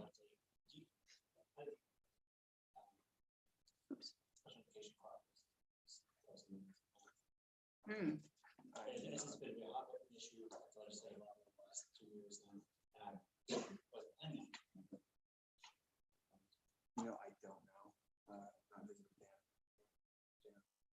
I'll follow up. Unless you guys don't want me to see if I can attend. I just think. Oh, I was just saying, you want to sub? No. No, I'm happy to go, but yes, that's an important voice to have as a part of the process. So if you would follow up with Dan, I think that would be great. Because I'm just thinking of like the whole, $500,000 of our district budget goes towards special education because the state doesn't pay their fair share. It might be smart to think about how we've had advocacy efforts before. They haven't been effective clearly, so we continue to advocate that. Right. Okay, but I'll check with them on that. Thank you, Chris. Okay, any other board member have anything under miscellaneous? Okay, all right, moving on to superintendent's report. All right, so, in spirit of what I had sent to the board back in August, my intent was to take this year and then look at what we do transportation wise. And I reached out, a parent had reached out to me about the possibility of starting up in-town transportation this year. For the parent to due to the cost to be able to implement that. Couldn't do it. It was be against board policy because our current policy states that we'll only transport those that are 2.5 miles out, which is in alignment with state statute. In terms of that, I wanted to spend the year to look at the investigation of it. And so the first step to that is identifying what it would cost or what it would look like to replicate what was done back around 2018. And so that's where I want to share with you what we were able to come up with in terms of what that looks like. And I spoke a little bit about last week, but if you think back in 2018, the fleet that was utilized, it was absorbed into the rotation. And so the fleet itself does not free itself up to the number of buses it would take to replicate what was done then. Which was about three to four buses is what I'm told it would take to replicate that. If you think about the cost per bus, we just purchased one at a cost of about $118,000 this last summer. We would need to add an additional 3 or 4 to that. So you'd be looking at, if you're on the high end, it's $472,000. Now, the other side of that, the caveat to that is this summer we were told it was 12 to 15 months before it would be on site. As of today, I don't know if that time frame is still there or if it's lengthened. But that still is a decent amount of time. To operate those buses, we're looking at 4 drivers on the high end. It would be $55,932 based on the current wages that are there. And then the fuel cost was estimated based on, at the time of the numbers provided to me on those figures, the fuel cost for the year would be about $22,000. So on the high end of that, you're looking at $549,932-ish to replicate what was done, which at that time I'm told was virtually doorstep to doorstep. And so that does not include cost to maintain the vehicles in terms of maintenance, oil changes, whatever else Al needs to do to keep the fleet rolling. And it does not include the, let's see, no, that doesn't apply to that. So doesn't look favorable to a return to that from that cost standpoint. I think the next step, the next stage to this, and Chris, if I misspeak at any point here, please correct me, but the next stage, the next piece to that is in terms of trying to find some sort of solution. In my former district, we leveraged a satellite satellite pickup process for in town. There were, let's see, 1, 2, 3, about 4 different drop-off pickup points in town where families could drop their child off. The bus would have specific departure times to be able to roll through, pick students up and take them to the various buildings. It also comes with the caveat that each of the buildings have different staggered start times to the day. So there's some other components to that.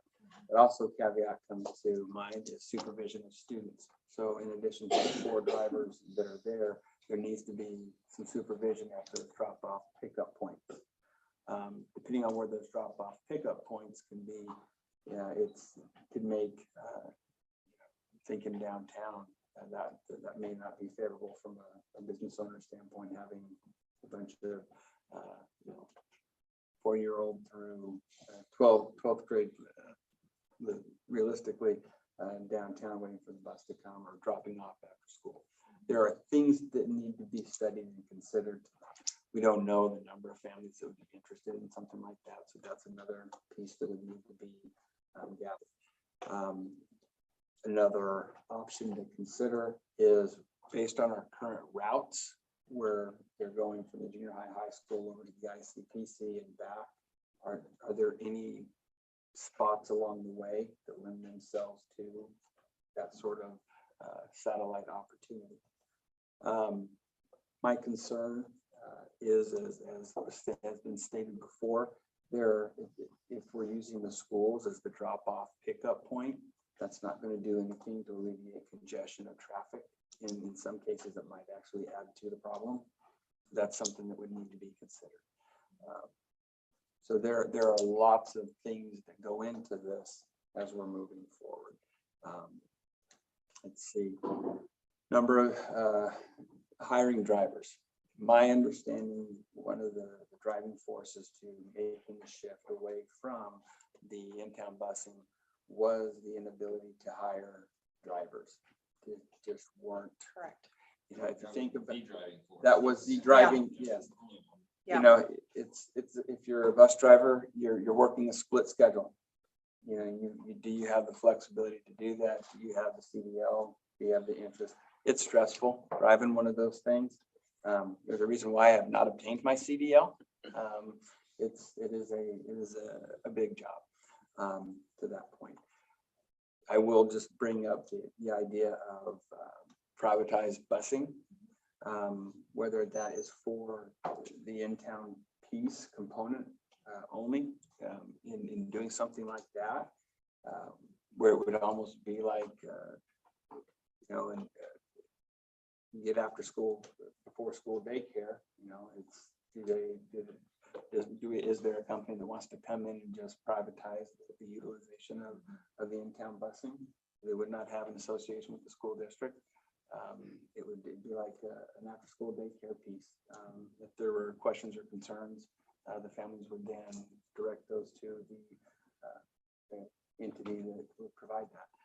Don't know if one of those operations would be interested in coming to Baldwin to do that. But I think that's something that, you know, if we're at that stage, I don't think any idea is a bad idea. I think it's all worth talking about and seeing what this could look like if it is really an option. And the reality is we might get to the end of the year and we're just not able to find that solution. That too is something that just needs to be brought up. Kelly, I'm sorry, you had your hand up and I was. Well, you're fine, you're fine. Go finish. I'm just. That's yeah. I'm done now. Okay. Well, I'm glad you're talking about it and thinking about it. And have done some preliminary research. I do think we should, as a district, revisit it. You know, research it and get informed so we can make informed decisions. I'd be interested in some big data, some surveying of the community to know where, you know, what the demand and where those areas are, and, you know, before we put the course and see what the need is. And then we can kind of look at solutions. But I do think the door-to-door option, going back to what you just laid out there, at 550 pounds, that's a big step. And maybe there's some other alternatives that they make better sense anyway, instead of just going back to the old method. One question I had in your discussion is when you talked about the satellite approach with supervision, does that have to be staff supervision, or could that be utilized with volunteers like the crosswalks and different types? It would be staff. That's how we did it in my prior life. The 4 of the 5 satellite locations were schools. One was downtown next to a police station, but we did have supervision there for that purpose. You get a lot of students coming to school early, coming to the drop off early. The other problem that we run into, and just being transparent on it, is you can say the bus will leave this spot at 7:35. Please do not have your child here before 7:25. And there are students that were there at 7:15, unsupervised downtown. So you just have that recipe for problems. The way our policy works is there's a minimum 2-hour pay when you come in to report on something like that. So that would be come in to supervisor. I would leverage that to see what other opportunities could we utilize for that time in that sense. But So one more question for your comments. You mentioned having that service could actually add to the problem. I guess, can you elaborate on that? Because so right now, conceptually, I think right.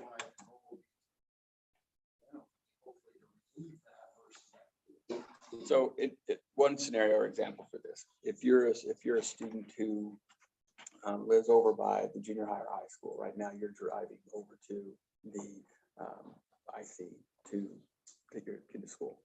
If you're now having your child dropped off at the junior high to ride the bus, you're now adding another car to the junior high traffic. Oh, if you make that a drop off. If you made that drop off, that's if we're using the schools as it. In some cases, it may be, over here where we are at the IC, or it's there's not there's what some of the. And that's the solution, to take our current routes and maximize their path. So. Yeah, I mean, in-time busing, even if you had super deep pockets, I think you're going to come back to the same issue that drove us into getting rid of in-time buses, which is just no drivers. And then kind of trying to solve the problem. It seems like, at least from listening to people talking, that the main problem with the not having in-time busing is 56, right? So do you do something like that where you have one bus that goes each way from 56 from the school to the other school, because that eliminates not instead of doing the door to door, but and I don't even know if you do 4 satellites. I mean, Baldwin's not that big, right? The 4 satellites, but if you have at least you can get kids from the north side of 56 to the south side, and kids from the south side to the north side, so that you eliminate that having to walk across 56.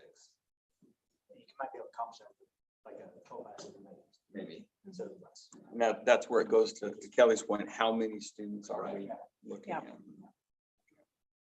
The challenge of 56 and the heritage subdivision, it's the perfect storm. It's 56, you're past the 30-minute, or the 20, and then 30, and then boom, it's straight up 55, and there are family homes there, and there is no sidewalk.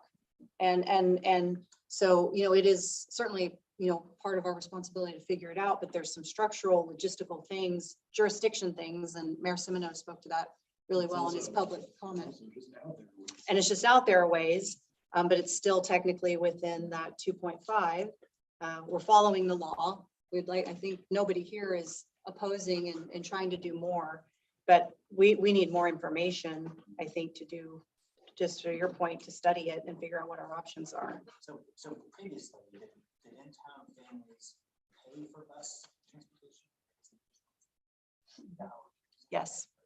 Yes, so there would, if You you, get reimbursement from the state. because And that's you the state don't law. get reimbursed inside of 2.5 months. not inside 2.5, that's, and it was still, I mean, families had to pay for that service because it was within 2.5, because it's Yeah. not. So there was still certainly a cost to that was also being contributed towards. It wasn't like the family's bus payment fee covered the expense of the buses, but no reimbursement for that because it was within 2.5. So important to note as part of the discussion for sure. I just had a thought and I lost it, so it's not important. Mark, you put privatization in a light, maybe I haven't considered it, but were you saying that might be possible not to replace our entire system, but only to? What it would be, and to me, it's like, if you need, if you go to a daycare before and after school, and they take your child to school, the district's not involved in that. Yeah. So if there was, I don't want to throw any company specific name out there, but if there was a company that said, hey, we would like to come in and offer in-town busing for families that would like to sign up for it, you know, it'd be like signing up for the after-school program here at the IC. Families could enroll in it, and then they work directly with the private company to take care of that. So it would that's that model of it. It's not the responsibility of the district to manage and oversee that. That is, excuse me, there's a fly button. That's what that would be. That's what I was referring to. For if there was a private company that wanted to come in and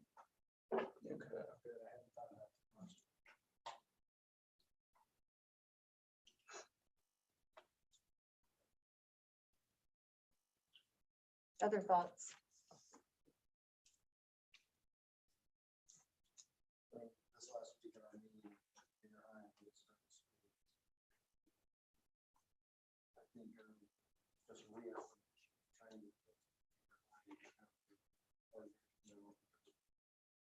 I don't know what can be done. Just thinking that if we're studying all this, if there's any way, some sort of study to what creativity can be done. The schools.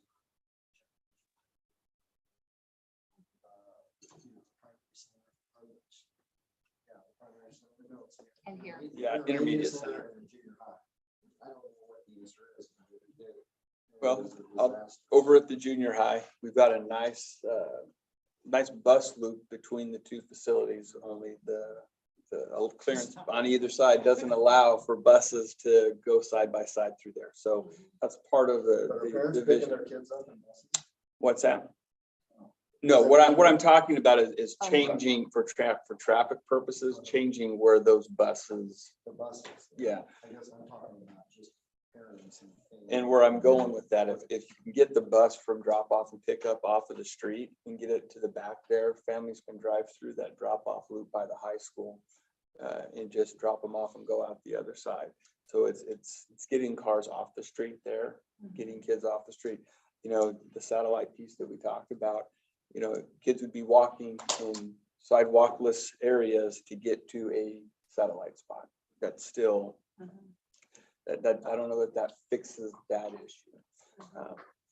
But I definitely think that this is a good conversation to be had, and one to take our time and be diligent with the thoughtful through. Yeah, because currently, I mean, I know the focus of public comment tonight was on the elementary centers, but the truth is at the junior high with the buses pulling in right on that street there and not being, I mean, the bus loop works if it's like a field trip coming or a team, you know, one zipping around, but two cannot, it's not wide. And so there may be some. Perfect storm, like you said, with all Yeah. of our schools in the line, the high school students are getting out at the same time. So they're all, I mean, it'd be great if somehow we could have letting ball games out, we utilize both lanes for a 2-hour period of the day. And it used to be staggered. And one of the reasons it's not staggered was to align the bell schedule so that our 8th graders can be rock stars and go take high school classes. So with everything, I don't see any of that to be obstructionist, but every little domino leads to another domino. And it's not something you can figure out in 2 seconds, you know, so we have, I like the idea about getting information directly in maybe a short transportation type survey of, so we can really identify the numbers and the needs I think that seems like a good place to start. What are the other thoughts? Well, just one other thing, I just want to check on that here. Ideal scenario, we get 4 dedicated drivers, we're able to afford 4 buses. We're talking about approximately $500,000 in startup costs, and then about 800, 900,000 per year after that for drivers and maintenance and those types of things. Right. And this is just to throw the one more thing.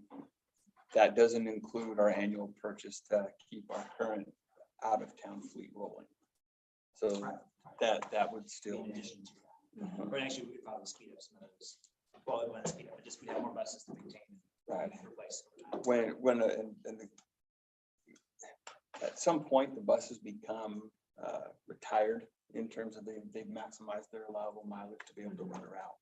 And so that's precipitating the need to keep our fleet rolling. So there are lots of conversations there. In light of like the supply chain crisis, sitting for a year and not doing work, I mean, having the parts not even being manufactured yet. Is it worth, I mean, are we in a different enough environment from 2018? Is it worth looking back into? Like private, first student or something, privatization of the entire fleet that then can do all of that? I mean, I don't want to do that, but. My concern on that goes to the side of it's not a cost savings. Right. I mean, I know it wasn't then, but I don't know if the world's so much different now that it would be. I think if we're going to look at it, I think we can look at it through all areas of that lens. I just don't know that it's going to be a cost savings on that front. The concern of what I think are beneficial from having our own is the reason why we did it the first time. I didn't know if the environment was such that now it would be a significant cost savings. I think that's a good question. The question that we have is if we go with someone new, what's that going to look like for them to be able to secure the vehicles to A little bit. Yeah. So I think if you look at it, I think in terms of transparency and fairness, you look at all aspects of it. But one thing that hasn't come up yet, Joe and I talked about it on the phone though, was additional parking lot. Looking at that. Now, we have rotation for that in capital outlay. That's also the category we, in trying to give a little bit that we shaved a little bit, but also just in the spirit of transparency, there has been times when we've said, okay, here was our original plan on capital outlay, but we now see this as a different priority and we've moved stuff. Recent precedent for the benefit of new. One of the reasons why it took so long to get the sound system and the junior high done is because we realized, hey, we've got to get our entrances more secure. So we rerouted money that had previously in the longer term plan been designated for maker spaces and also for sound system, because we also got a grant. We had an opportunity. And so we combined those things together and front loaded so that the entrance here at the IC, the PC was fine. It was the newest building, but our entrances were completely redone at the IC, the junior high and the high school. That didn't get a lot of play because that was right before COVID, but that was a huge capital project that we did realign some line items. So in even thinking about as we study this, if a more creative solution is to think about how to expand potential parking as a capital project, we have things slated for different times, but that may be another angle at this too. to that point, as Dan and I were looking the other day when I'd come out here to observe how the traffic flow was going. We have cars driving down the opposite direction rather than just staying in the flow of their line. Just recognize we've got a lot of green space that is tied up between the two lots, the main lot here and then the satellite lot there. Is there a way to reclaim some of that land, utilizing some strategic closing of exits, entrances to facilitate getting cars off the street in through kind of a snake-like pattern to get them in on our property, utilizing a specific, station pickup, loading dock, and getting cars out.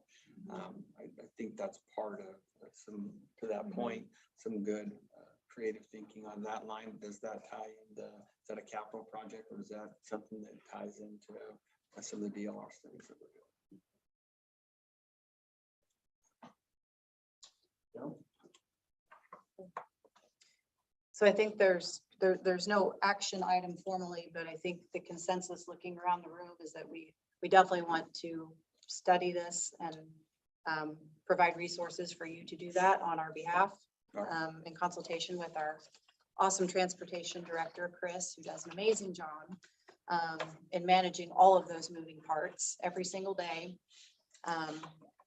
with oftentimes limited resources. So I want to definitely give props to Chris for that too and her ongoing work. Anybody else have anything they'd like to bring up for now with transportation? Going once, going twice? Okay.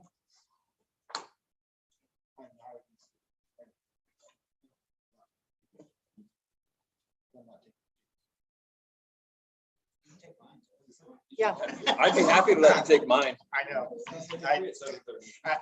I'm learning a lot listening to you guys, but it's like, it seems like a lifetime ago that I did this kind of stuff.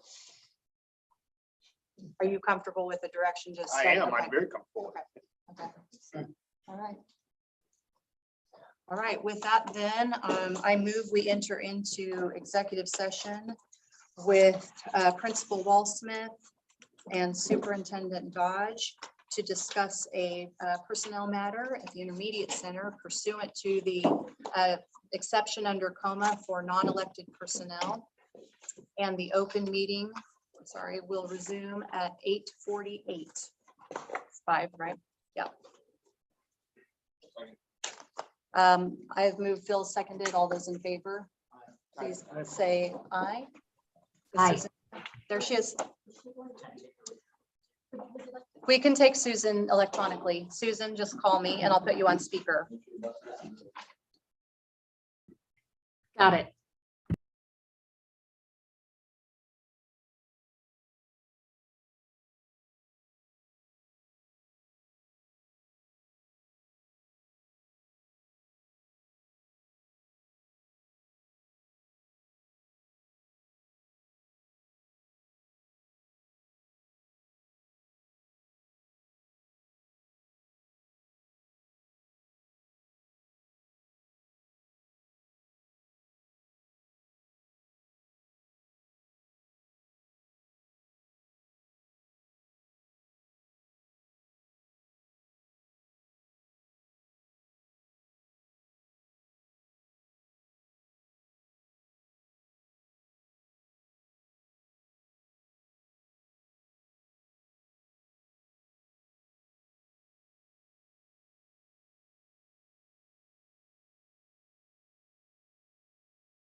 session with Mr. Dodge and Mr. Bland to discuss a student matter pursuant to the justification under coma relating to actions adversely or favorably affecting a student.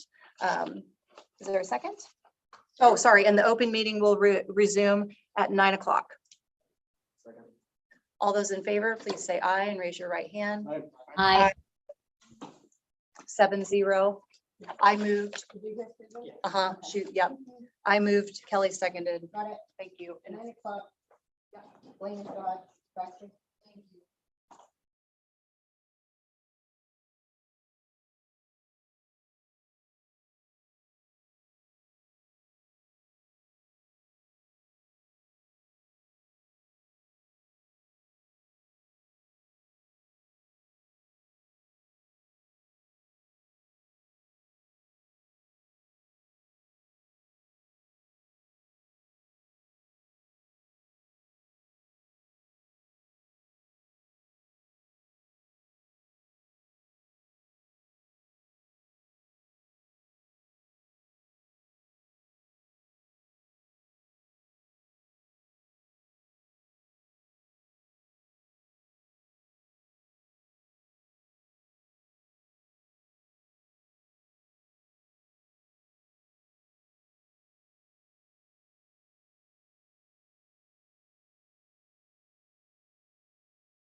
All right, I move we enter into executive session with Mr. Dodge to discuss personnel pursuant to the justification under, or actually, we're going to discuss the personnel report pursuant to the justification under coma for non-elected personnel, and the open meeting will resume at 9:06.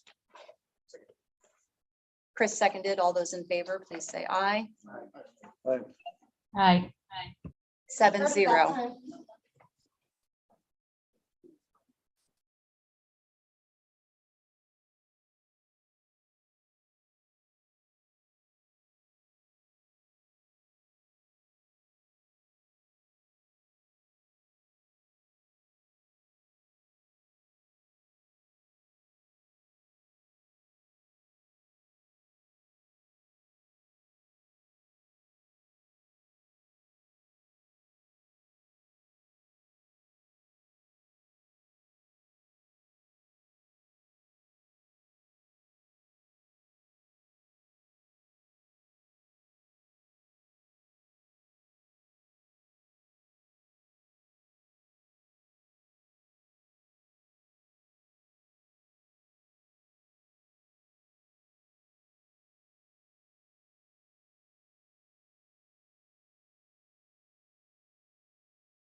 9:11 PM.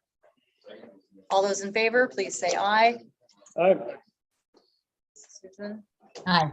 There's Susan. Motion carries 7-0.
Wyatt used to call 911 on my cell phone to have conversations with me.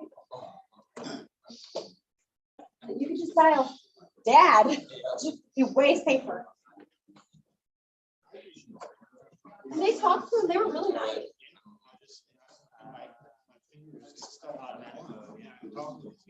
Hold on. We need to check something on the personnel report. Yeah, let's just take a board clerk moment here. Should I do a recess? Okay, so I'm just gonna call a recess for a moment, just for a clerical check. Okay, so this was the first one, but here is the second one.